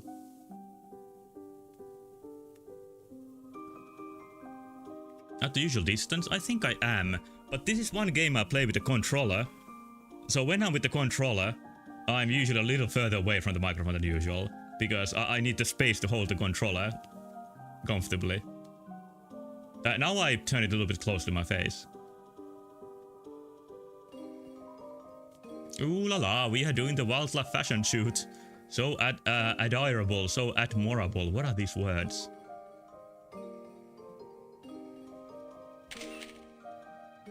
Cool. Violence. Any cakes?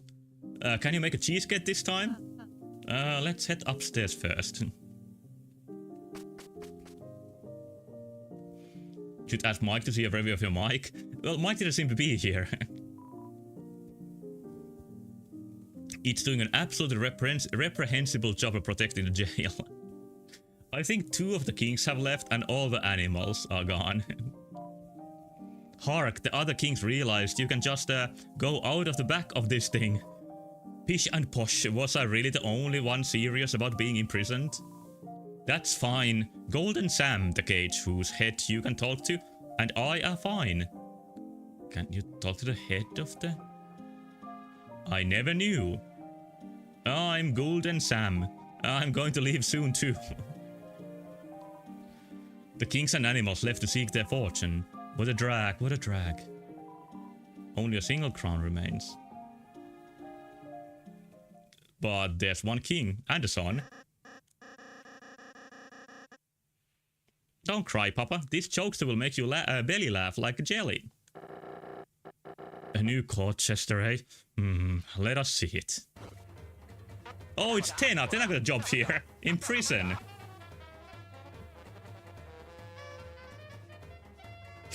It's Toby Fox's solution to a problem of belay testers. Yeah, I can guess that nobody talked to the head of the carriages. So now he decided to, like, let the character mention it. Hey, King Doodle, it's me, the new funny Mr. Antenna. I can do dances, prances, practical jokes. Clean your son's ears. Can TV do that? King doesn't look at all amused at Tenna. Like, that's a fantastic face he's making. Hey, what did the playing card say to the television? Leave. He did, huh? Oh, tough audience today, folks. Maybe I was too modern, too relevant. Whoops, I tripped. Now he wants real talent. Hey, don't laugh at my misfortune. Good work, son. I like this one. I mean, they like me. They really like me. I'm back to frowning. Welcome back, Pain. What? Okay, about night. Soon you will meet your demise by the night's hand. We already kinda did. We lived, idiot. What, you met the night? A rare show of mercy, I suppose. With their full strength, you'd be splattered. What were they like? They seemed a little, What did I just hear? I heard a worrying noise. Oh, I don't have disk space to keep recording. Let me fix that just quickly. See a little Windows noise? Yeah. Because I would like to record this. I need to remove something. What do I want to remove? Games from last Halloween, maybe?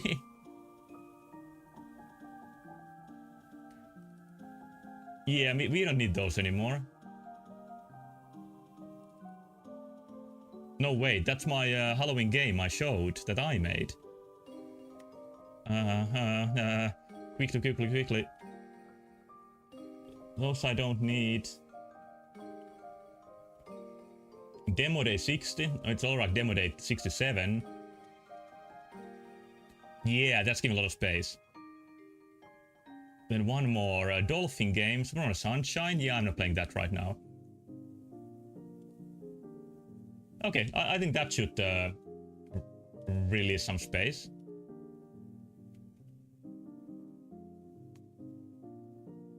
Alright, let's see how much we got.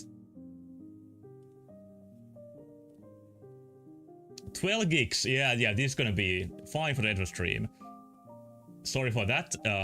Let's continue. A little what? You know, a little, you know? A little what? Draw a picture, wench! Oh, is Susie a wench now? Be gone. Yeah, I like peppermint too. Actually, I like mint. I'm not sure about peppermint. I guess I like both.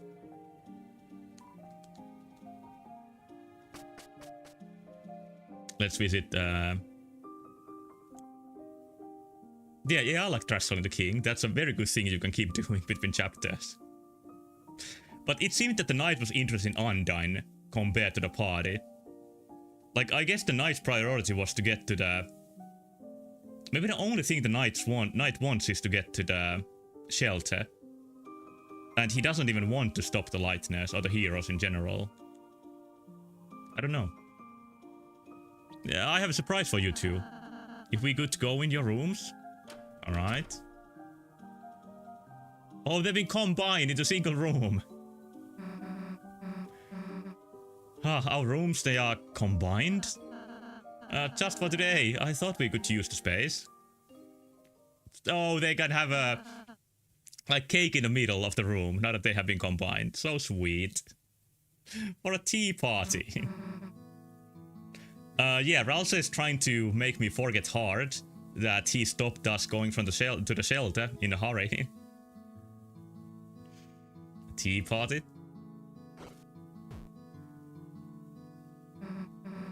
hit me, I guess.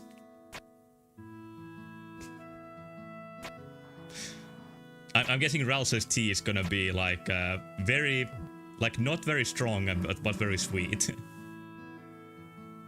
Hey, this is pretty good. He tried to do what? Well, when we talked to Ralse that the Night Duke Undyne, he was instantly like, don't worry about it. Like if we would have killed somebody, he would have done it already. But you don't have to hurry there. Just spend some time here. And I think this is part of it. Like I said before, I think Ralse is trying to stop us from pursuing the Night. Maybe because he feared for the life of the characters. Maybe for other reasons. I was about to say maybe he is the Knight, but no, that wouldn't make any sense. He was in the battle at the same time. How could you read it that way? I think Ralse got his... I think he got you. Thanks, I got Helpham's watch. Chris, would you like any? 2 lumps, please. What are the lumps? I want to know what are the lumps. Oh, they are sugar, I guess. There. And he has the tea. That's a different cup. I have never heard sugar cube scheme called lumps. It's kind of funny. I always thought tea parties were for wimps. I mean, don't get me wrong, they still are, but just feels like when I'm with you guys, I don't even need to think about that. It's a good sign you don't have to think about your image when you're with friends. I think that's a very good sign. That's what you should feel like in good company. Oh, Susie. Guess your stupid attitude's been rubbing off on me. Like, I don't want to say I've been getting soft, but I just always had to be tough, you know. Now it just feels like I have options. Oh, Susie, you changed so tremendously since I met you. No, rather, you've finally just been able to, be yourself. I just feel so proud of you, Susie. Well, is Ralse himself? Can Ralse be himself, or is he pretending? I think he's mostly himself. Hey, you have changed too, dude.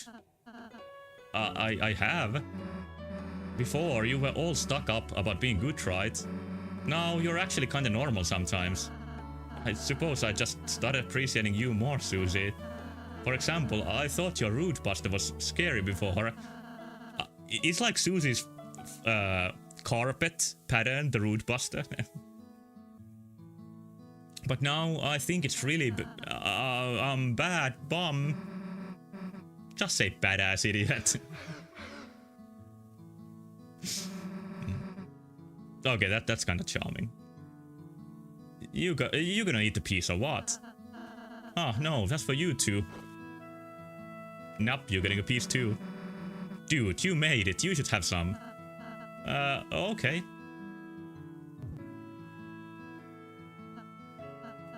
Oh, this is really yummy. Why the heck are you so surprised? I've actually never eaten cake before, since I was making it for you two after all. I can't believe it tastes this good. He's trying very hard. And I don't mean that in a bad way. I think he's genuinely trying very hard to do his best to support his heroes. Dude, you are such a weirdo sometimes. Just have the rest. No, I couldn't. Ralse, eat the cake. That's my cake. Can we take like a middle ground? Yeah, I want some cake too. Oh, Chris, chill. He'll make you more later. It seems the cake is pretty easy to make in a cauldron, to be honest. But I think Ralse uses some like dark magic to make it. To form it from the shadows. I'd be happy to. Anyway, that was kind of fun. Thanks, Ralse. Chris is at first to leave. Chris, we should do something for Ralse sometime. I think we should. The colors here, they are like very obvious now. Susie, Chris, and Ralsei. Green crayons. You got tons of words here. I don't know if I'd even noticed before that, like in Chris's room, his award shelf is totally empty. But in the dark world, here in the world you can escape to, it's filled with awards. Not the best one though, right, Chris? Yeah. Huh, what's the best one?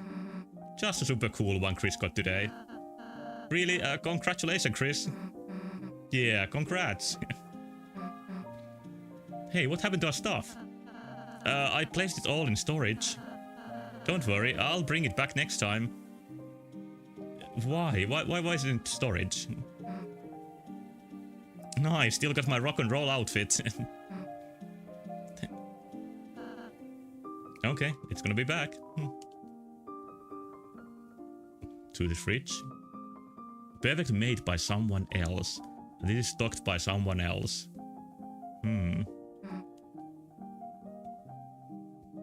Dude, you're gonna leave your slice half eaten? I'll deal with it when we leave the room.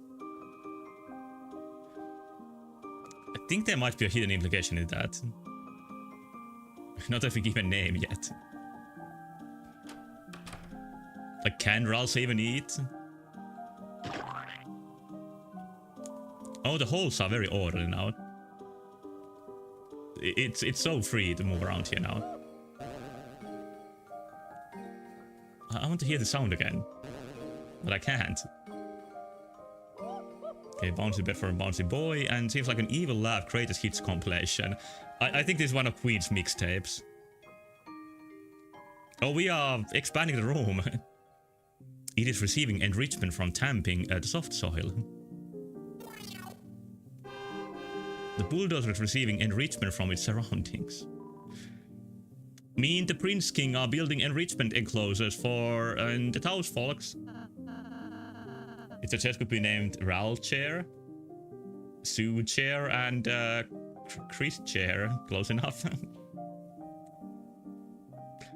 What a great, normal, nice thing to do. Careful. Careful.com, pretty boy. This room site is a work zone. What happened to the wall? I don't know, but we are not stopping till we hit buried treasure. Good idea. What treasure? Get a load as a guy with no meat or fruit in his castle walls.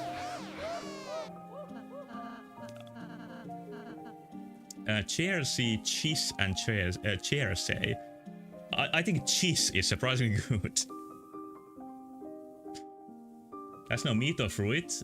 Yeah, it seems to be the case. He has only flour and sugar. I'm sorry, I'm new at this. I'm new. At like Susie eats chalk and rocks and, you know. So she doesn't need meat or fruit in her fridge.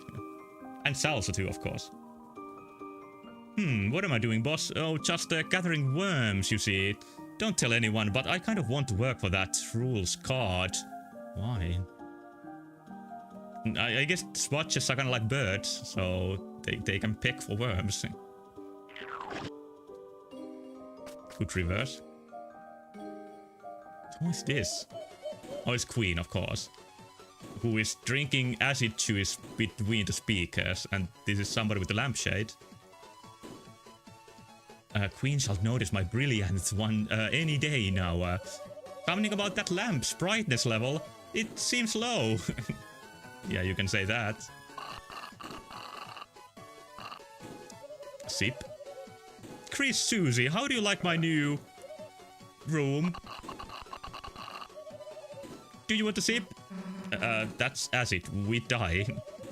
As you can learn in Deltarune Yellow. Yeah, Queen is absolutely one of my top characters. It's great to see her back here. Like, when I played Chapter 2, just like by myself, I audibly chuckled at some of the Queen stuff, and I rarely do that. Oh dear, first you don't want to swim in the free pool, now you don't want to drink the free pool water? More for me, I suppose. Yep.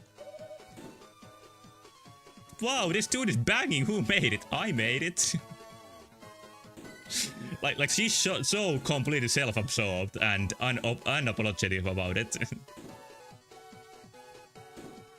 What is going on here? The shadow guys are riding a car. This is Queen's car. Like a touring band. They only do the touring part though. I'm gonna put a stop on it. They don't care.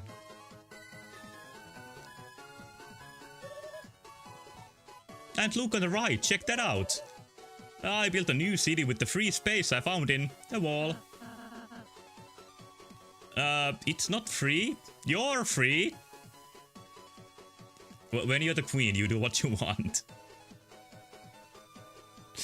Now they're not touring nor banding. Yeah, but they still have the identity, so it's okay. That's a city, right here. This is a city.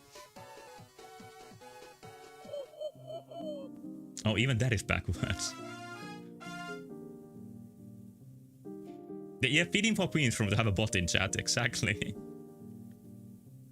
Tena's looking a bit smaller than usual. Maybe his fun meters are not so high. This room is funky and funny. It may not be my favorite home, but for now, wow, you're great hosts. Oh, now he's big. Not as great as a host as me, but what can you do? Aren't you normally way bigger? Everything's bigger on TV, kid. Please find someone to adopt me. Okay, good to see that Tena's alright after the night. Oh, Prince Fralse, look how many hats I've racked up. Ah, your original hat? Oops, I seem to have lost it forever. Did you have to lose it forever? Okay, now he's never gonna wear it again. Hotcha, hotcha, don't touch that podium, folks, or TV Time Season 2 will begin. You don't want episodic content that deteriorates in quality over time, do ya? Do ya? I think this is somebody being harsh on himself while writing this. And I really can't say the episode deteriorate in quality. Like, they are different enough that it's even hard to put them on a quality scale. And I'm nowhere near finishing this one. I haven't even seen the Dark World. Or this unique Dark World of this one. If there is one. I assume there is. Oh, you want episodic content that deteriorates in quality over time? I can try to make a series like that. Like every episode being worse than the previous one. That could be a good concept. My sweet frozen sundae, our relationship has never been more solid. Except I think the lamp put its hand on mine. And it made me feel funny. But we will ignore that for love. You should do that. My hot burning meteoric hunk, I feel so on fire with you. Almost as hot as the lampshade when it caressed my hair.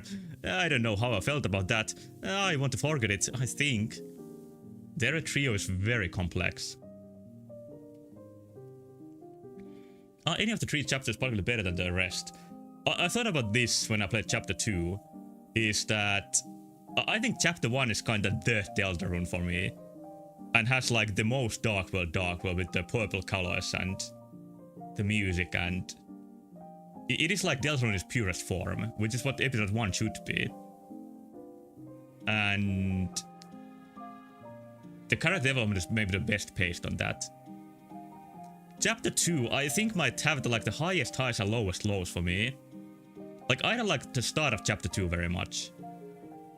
I think the radio guys feel a little bit like filler in that one, and it takes a while to get going.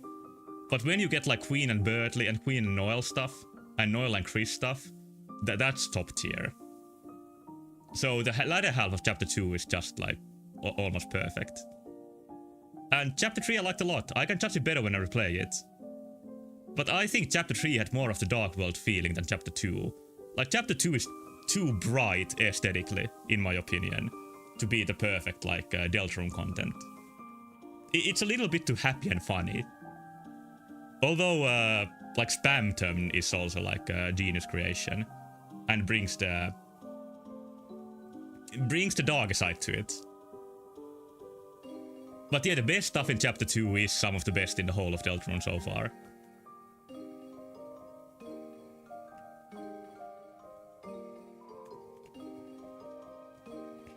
The TV guy shall notice my brilliance any day now. Gee, haha, what a stupid looking lamp, folks. Like the lamp itself is stupid. Should I feel bad for Rule Scott now? It also has a small ass. Oh. What did thou say about more? The tension here is too high. I think I gotta leave.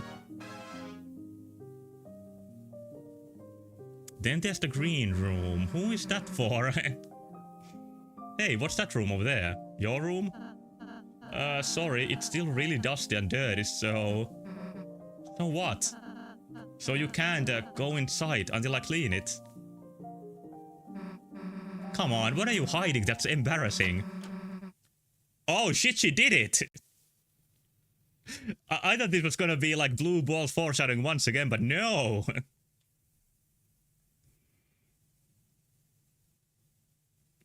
Last one, there's a fresh egg. Oh, that's what Lancer says. Susie, wait! It just goes into darkness. I think the castle is like expandable here.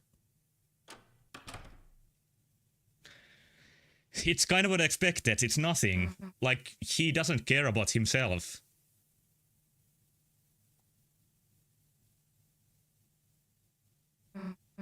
It's empty.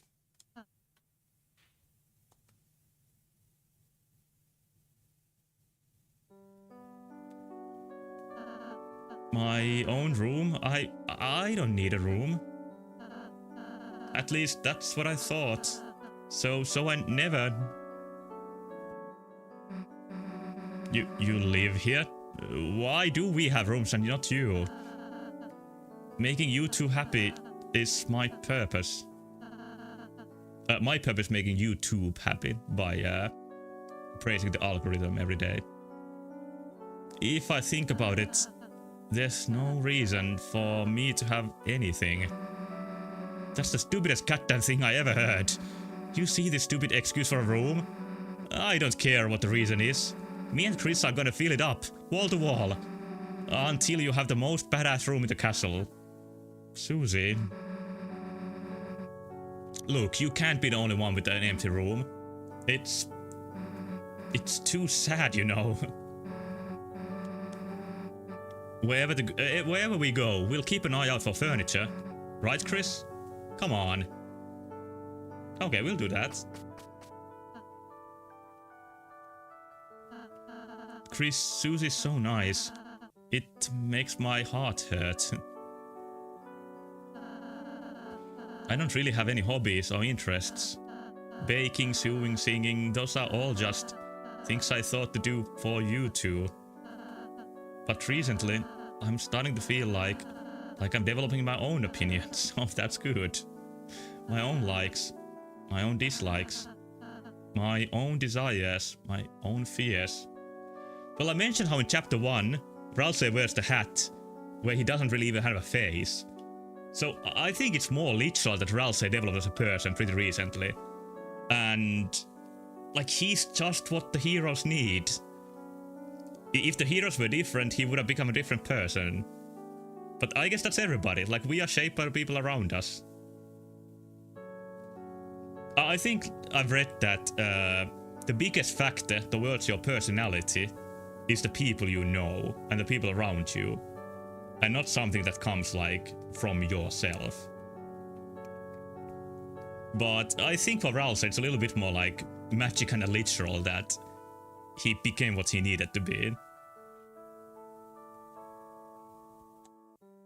That's my take on it at the moment, at least. Like, what other reason would be that he looks like Chris's brother while he was younger? Please tell me, should a Darknep be feeling like this? Of course not.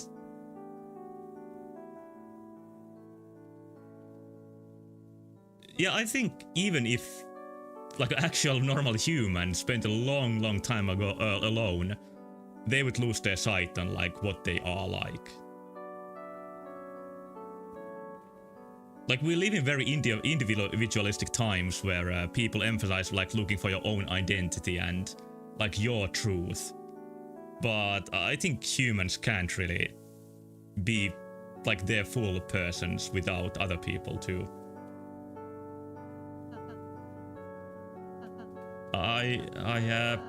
Chris, hearing that from you, I might just select an off course, not to the instant turn off your computer. It's so uncalled for here. Like, what you can say in this chapter is kinda alarming how heartless it can get. Alright, furniture piece number 1. Thanks, Susie. Let's go, Chris. Can you please take this back? No, it's furniture. By process of elimination, this is the best thing in Ralph's room. What out the window?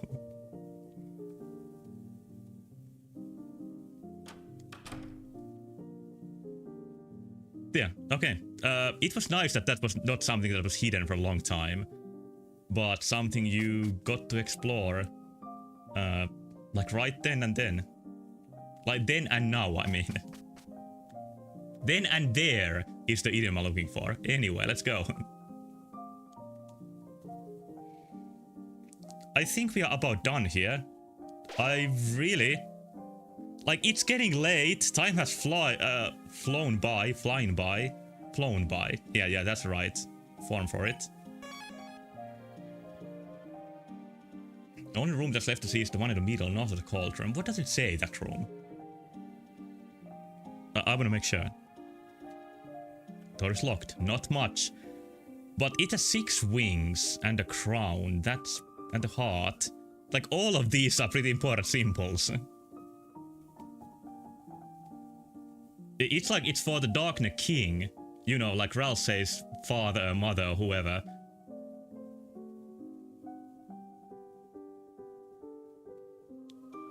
Okay. I still, before stopping, I want to go see Noel's house. And before that, I want to go see here. I'm trying to scam this guy using a children's game, but his controller keeps malfunctioning. Is this guy a genius? Is he on to me? Well, this guy's a hacker. Beyond that door lies a dark fountain for this world. It would make sense because, as you can see, I want to make sure myself. The dark fountain is right behind the castle. Yep, there it is. That would make sense. Good theory.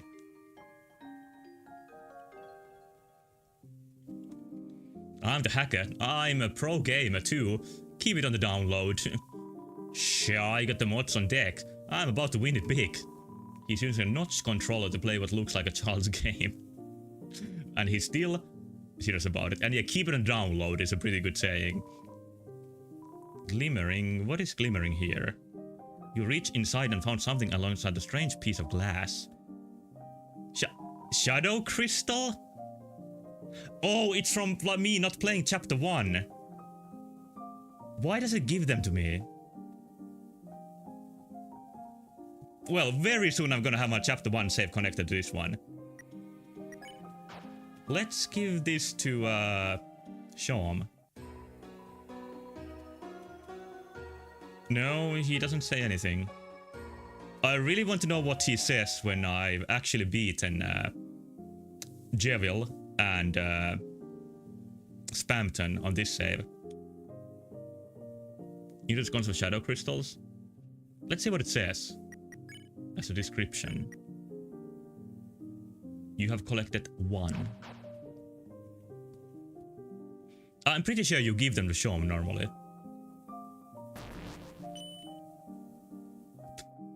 Oh, he came along. How nice. Munf, munf. Such is the way of the worm. Look, guys, it's the wrist, the wrist. You wanna be part of the fan club? You're gonna be good at fanning? Oh, they are fan club.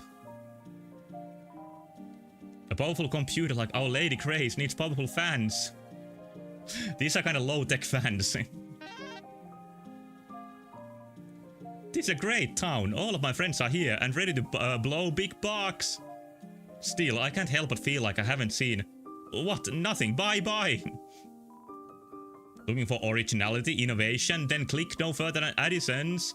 Our new Fungadiro will have your whole family funning around town. Oh, they are selling the leaves. Damn, nice outfit, Ralsei. I didn't have anything to do with this.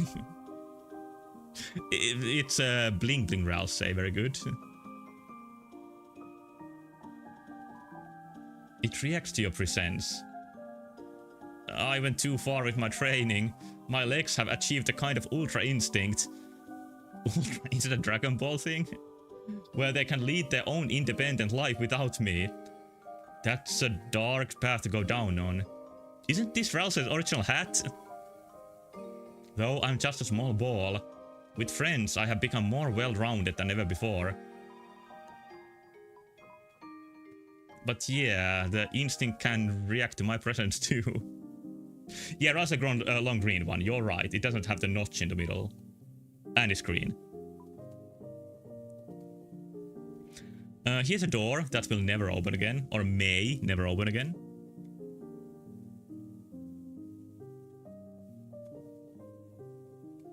Okay, I think I have explored everything here. Will Lancey come along? Nah, he's gone. Oh, he's waving goodbye.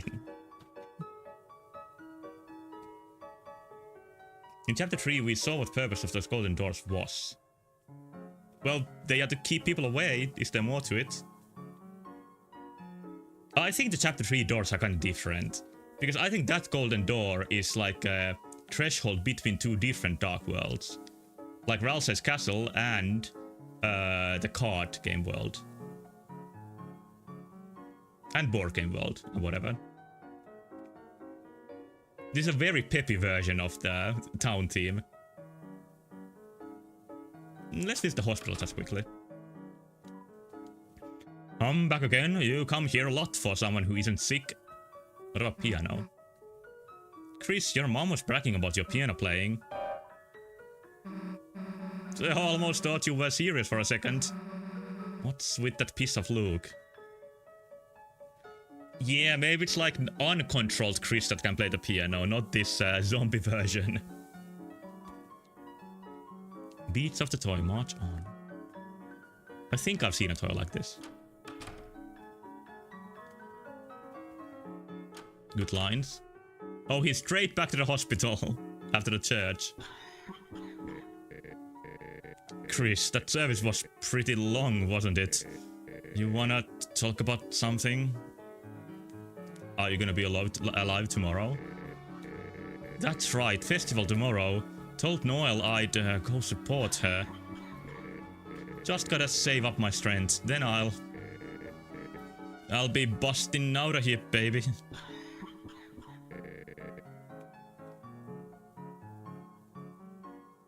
Could you check if the audio and video are synced up in your stream? Yeah, I'll make sure about that when I stop. I hope they are. Susie. Chris, why the hell did you bring your friend here? I don't know, man. Chris, why did you?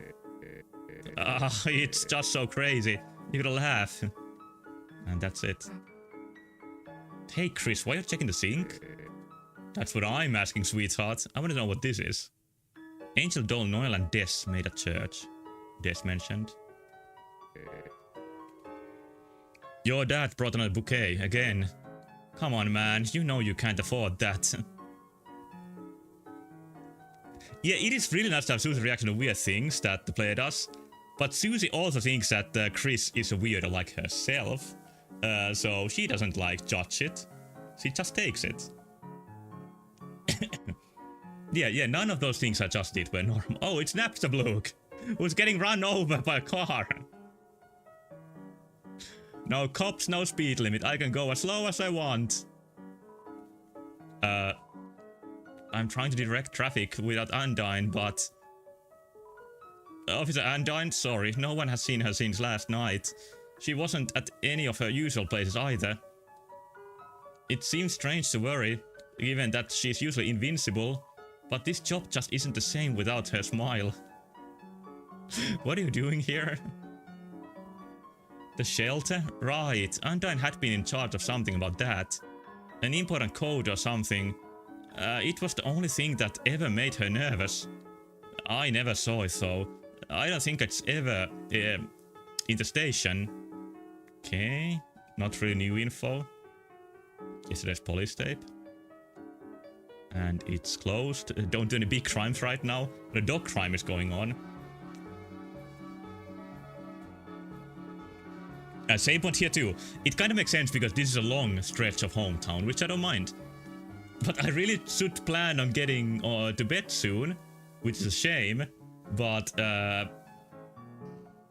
things just keep happening around me. What is this? Here at Isis Pizza, your family is going to love it. Are these the repairs? I guess these are the repairs. Oh, 100% of the playtesters asked for the save points. Yeah, I'm one of them. Like, I wasn't the playtester, but I felt some of the hometown parts. If you wanted to talk to everybody, which I of course want. Like, they lasted a bit long. But I do appreciate the, like, artistic vision of not having to save points in the real world. And there's a story reason now. Like, if the worlds are getting mixed, like, that's a good reason for it. Okay, what's with you, buddy? Little buddy, my date's about to start. And is it in the bag? $10 flowers, heart-shaped pizza, and my secret weapon? The old duct tape suit I made for prom. Oh, sounds very, stylish. Little buddy, it's a first date, you say. I'm overdoing, you say. But Pizzarina... Is that your date? This portion of the hometown has to be the worst one in the whole world? Yeah, I agree. Nothing but horrors here. I want to show her I'm serious, that I love her. Pizzarina. And she may be a little late to our date, but I mean... Look at these memes! A frog riding a bicycle? Oh, you got the fresh ones. If she's breaking out the vintage like this, she's gotta be making out with me in her mind, little buddy. Whoops, another new text. Sorry, little buddy, talk later. Oh, I'm not gonna hear what that is. Yeah, good luck. Good luck.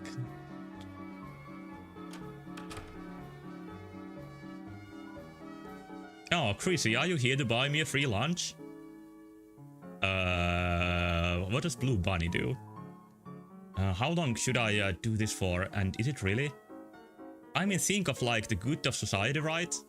Like, he was always ogling girls like me and stuff. Now he can be a good little boy and ogle a JPEG. Is this the so-called date? Sending a text to the desperate guy?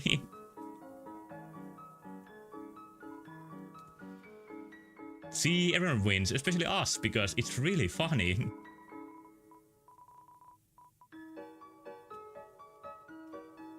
There's an optional scene you can play here that's rather long and quite important to pay attention to.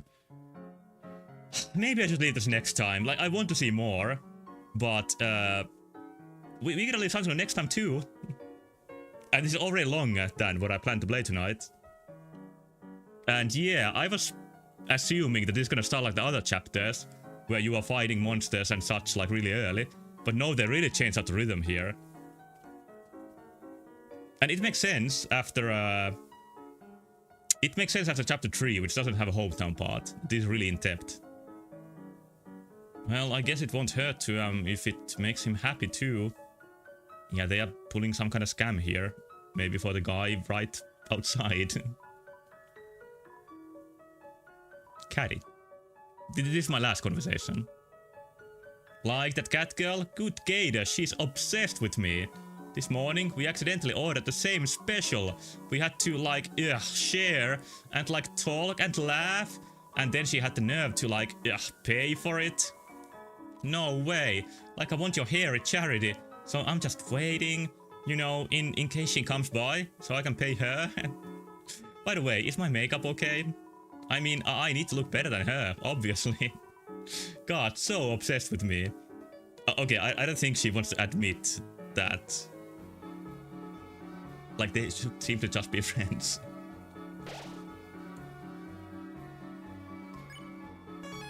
Alright, but next event here. Finally going to Noel's house, probably. And then seeing where this leads to. This really was just the intro. Let's see what happens next time. Which will be very soon. And for that one, I'll do my best to get the saves connected. I need to finally do that. For the end, here's a reindeer. I don't know if Noel is a reindeer or a deer, but I think being a reindeer would fit them. Like the whole family. Yeah, I want to check all the dialogue, and there's a big chunk of the town still remaining for that. But I think next time I'm still super Lightweight Rudy. Yeah, I would say so. But both female and male deers or reindeers have horns. The difference is that the males drop them at some point of the year, while female reindeers keep them all year round. And that's a small reindeer fact. But hey, thank you so much for watching. I'll play more of this early next week. Maybe Monday, Tuesday, somewhere around that. I still don't know what the Dark World will be, if there is one. It's Carol, haha. Yeah, probably. Carol the Mayor. But yes, thank you once more. Good night. And bye-bye.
Plunkett.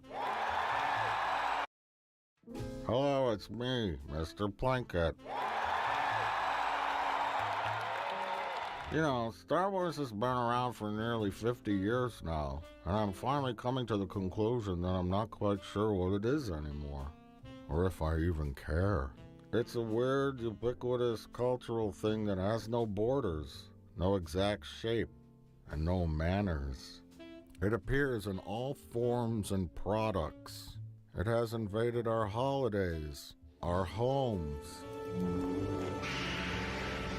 Hey, honey, you want to watch Star Wars with me?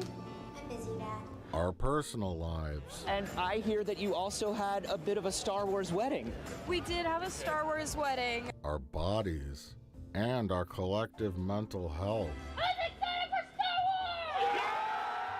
I can't seem to read the room anymore, and it's fueled by endless greed and desperate branding and rebranding. It is the ever-changing face of evil. Look what you have made. And when a thing is everywhere and omnipresent, it has the danger of also being nothing at the same time. Star Wars used to be simple and fun. It was about Luke, Han, and Leia having adventures fighting the Empire. Alongside them was a cast of colorful and heroic, likable characters, as well as great and memorable villains, too. Watching the films, we laughed, we cried, and we were enthralled by the adventure and amazing groundbreaking visual effects. Are you old enough to remember a time when people used to say, "You should see that movie, it has amazing special effects"? Now amazing special effects are a prerequisite. Now people complain that the CGI looked bad, or they say Sonic the Hedgehog's eyes aren't exactly the way I want them to be, so redo it. Boy, oh boy, things have really changed in the last 50 years. Heck, things have changed in the last 10 years. So let's get into it. Number 1, what is a Star Wars? Or rather, what is this video about? I figured it was about time to revisit the Star Wars for a bit since so much has happened, and especially after 2 critical and important turning points, The Acolyte and Andor. Now, I've been watching some of this crap here and there, but with new shows coming out and announcements of new trilogies and things starting and unstarting and being canceled and maybe more Obi-Wan shows, Darth Maul dancing videos, Yoda shows, Baby Yoda movies, Grimace shows. Wait, was he a Star Wars Muppet? Or was that the other guy that was a member of Ronald McDonald's Pleasure Palace Band? Oh, whatever, fuck it. Lego movies, Baby Jedi adventures, kids in Star Wars exposed to extreme violence, and these fan-made AI videos, which I can't even tell if it's real anymore.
not. I'm sorry, but is anyone gonna start suing someone yet? May the Force be with you. Always. I just can't keep up or really even care that much anymore. But I think the breaking point for me was really Andor, and how much it illustrated that Star Wars is really just a very large, expensive ship that's adrift without a captain. It's all very fascinating to me, so I'm gonna ramble on about it while my pizza rolls are in the oven. You know, you gotta cook them just right until the goo starts to come out. If anyone wants a pizza roll, send me a message on X, formerly Twitter, or post on my Insta. DM me on Facebook, hit me up on Snapchat, or communicate with me through Telegram, WhatsApp, WeChat, Discord, Threads, Mastodon, Twitch, or Blue Sky. Okay, so let's start at the beginning, I guess, from a certain point of view. A certain point of view? Number 2, the prequel era. Your move. The mindset now with this new generation of young people, I guess in their 20s and 30s, that grew up with the prequels is that the movies were somehow misunderstood or being reevaluated. Because motherfuckers were in theaters witnessing this peak-ass fight. Like, literally the coolest lightsaber combat we have ever gotten at that point As in time. much as we love the original trilogy lightsaber fights, the duels in the prequels were much better. They're more action-packed, better choreographed, and all around better. In my first video about the parallels between C-3PO to Anakin, I discussed how Anakin suffers from something called an "Oh Eddie Puss complex." Or maybe not as bad as we all thought. Jango Fett, believe it or not, is better than Boba Fett. While Boba may have been the original, Jango is a better fighter. Nope, still bad. You overdid it. Anywho, what was I saying? Oh, yeah. This generation, millennials or Zoomers or whatever the fuck they're called now, have an entirely different perspective than an old-timer like me. You see, for us elderlies, when the prequels came out, there was only the original trilogy to compare them to. Sure, there were some things in between, like that Ewok adventure movie, whatever, novels, comic books, video games, etc. But most normal people didn't waste their time with that shit. Back in the 80s and 90s, nerds weren't cool. And if you were caught reading a Star Wars book in high school, you got your ass beat. To say these films were awkward, badly written, and disappointing is an understatement. Did they do well financially? Yes, of course they did. It was a giant spectacle. Everyone was very excited.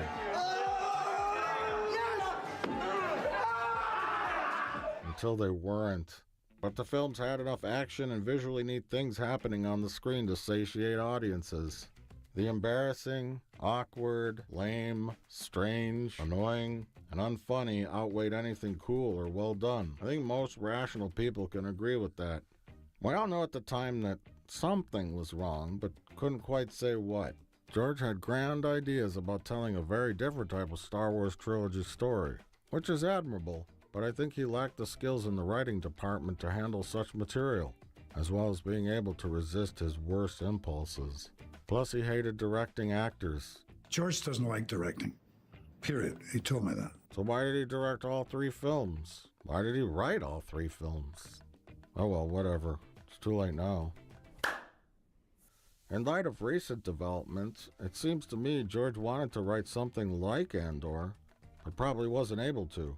And at the same time, it's you know, how do democracies turn back into dictatorships? Why do people who have the power to have the freedom and everything turn it over to somebody who's going to take it all away from them? Which is actually good, because Andor wouldn't work as a 3-film Star Wars trilogy meant for all audiences. It would not work at all.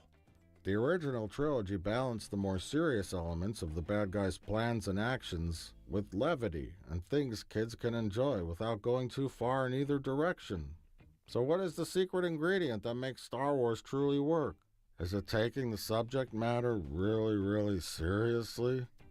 Is it purely fan service and action-oriented stuff, aka Star Wars porn? A lighthearted approach? Taking new and weird risks? I don't know. Let's discuss further. But first, let's eat. Hi Harry, it's George Lucas, creator of the Star Wars saga. Listen, I heard you're talking about Star Wars again. You know, it's just Misa getting, you know, kind of pissed off.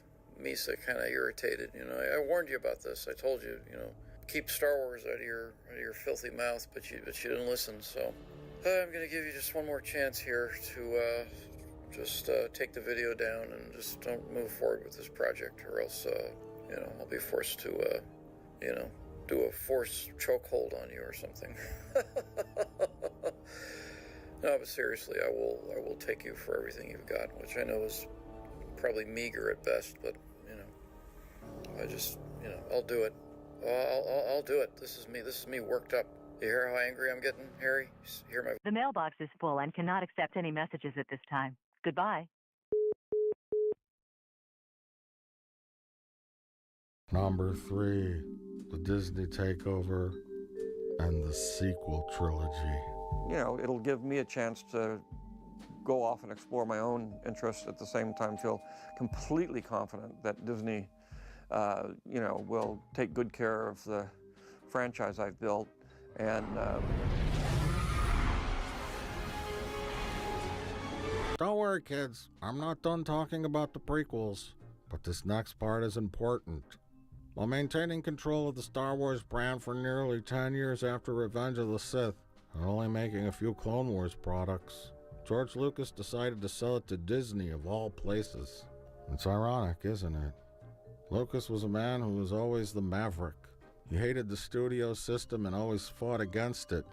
George was the kind of maverick from Northern California, an independent filmmaker. Shut up! No one asked you. He was always extremely proud that he had very few attachments to Hollywood. The worst thing that happens when they think they know how to do it, then they start making decisions. The first place I thought was Disney. In the end, though, he became more machine than man. More ATM machine. For me, I look at it as I'm investing in Disney because that's my retirement fund. And sold his baby to the Disney conglomerate for buckets of cash. I sold them to the white slavers that take these things and but I digress. All right, should we rehearse one more time? To me, it's shocking that such an important new saga in the hands of a large company would wing it, so to speak. And therein was the problem. When I first talked about The Phantom Menace, it was only 10 years after it was released. The big movie out at the time happened to be Star Trek 2009 by J.J. Abrams and friends. Now, this was not a great Star Trek film, but it was a fun space adventure filled with action, emotion, and excitement. All she's got isn't good enough! To me, it felt more like a Star Wars movie and less like a Star Trek movie. Hey, come over. Ben, tell him I'm right. Now, JJ did a fine job directing The Force Awakens, but the script was essentially a rehash, a reboot, retelling, reimagining, restart, whatever you want to call it. Even James Cameron knew it. I don't want to say too much about the film. Yeah, definitely. I also have a lot of respect for J.J. Abrams, and I want to see where they're taking it next. You know, see what they're doing with it. I'm all the Jedi. From the perspective of a company that just paid a fortune for this brand name, they needed a movie that had all the elements that made Star Wars successful before. They looked at the stories and they said, we want to make something for the fans. You don't kick everything off with a dark and weirdly off-putting movie that will frighten children. Tell him what happened.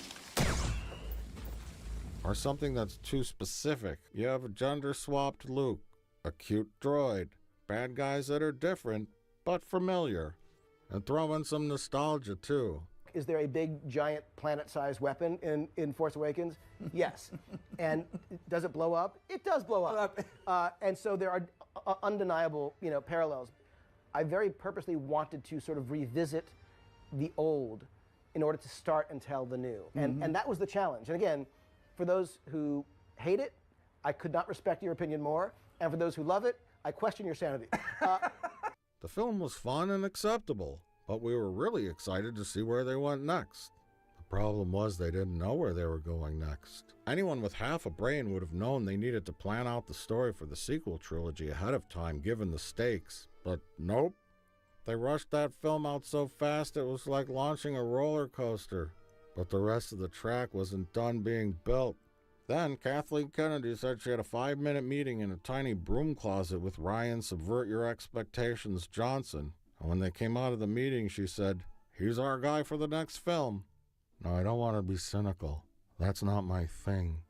But I have a feeling that in addition to saying all the platitudes like he loves Star Wars, it changed his life, and he's loved it ever since he was a baby and all that crap, he probably also told her that we can't have these elderly whites be the heroes again. He was coming from a place of a filmmaker in 1977, and we're filmmakers in 2019, and a lot has changed in the world. The generation of people that watched Luke, Han, and Leia are aging out. We gotta get to the kids. If you want your Star Wars to thrive, you've gotta skew younger. Have diverse characters. Have a glaringly obvious lesbian who tells the hotshot alpha male that he's an idiot. Hint at a gay or straight romance to come.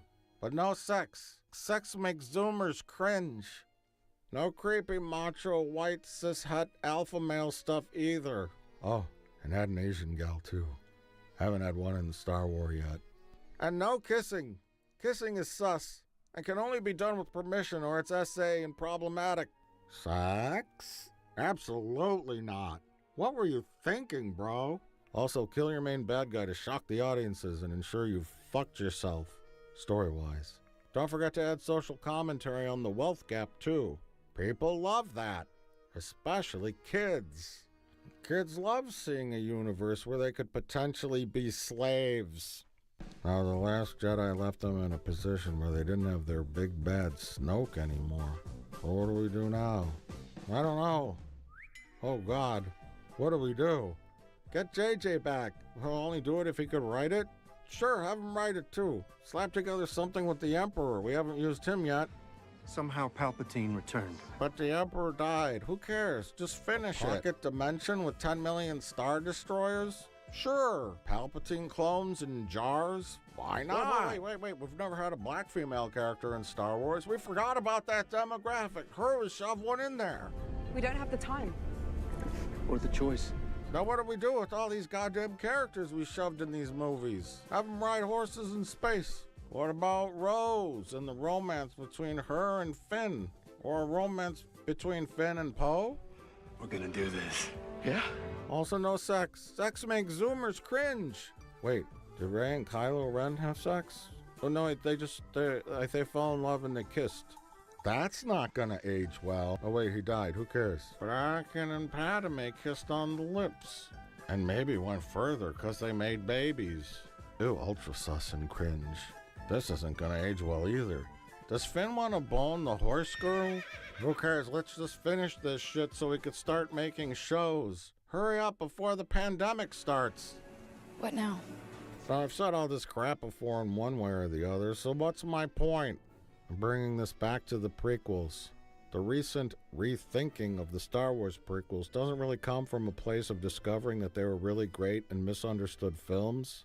I mean, sure, you can explain away anything, really, as having a secret meaning or intention, like a horoscope, or the quatrains of Nostradamus. You can interpret that in any way you want.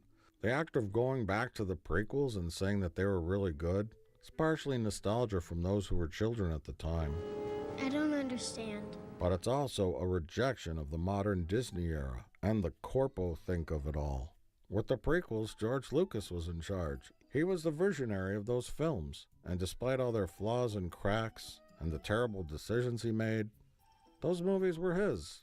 And this younger generation might be skewing back towards pure art that's flawed, rather than shiny but soulless corporate products.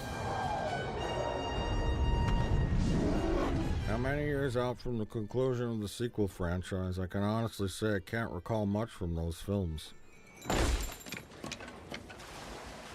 Maybe BB-88, the soccer ball. I remember Ray made some kind of weird gray bread.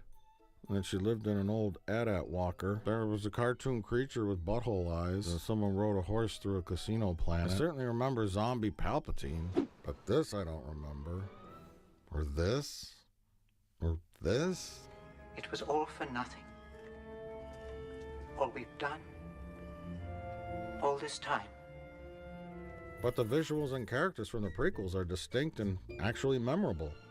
Got Darth Maul, Gungans, battle droids, Dexter Jetster, Palpy being Palpy, long neck guy, arena monsters with cartoon /cat, Jedi Council room, salamander dreadlock guy, clone making aliens from the water planet, gooberfish, Obi-Wan floats, Bingo Fett, Obi-Wan silly spaceship, Count Dooku, Mace Windu cuts off Boba Fett's head, and of course, Jar Jar Binks.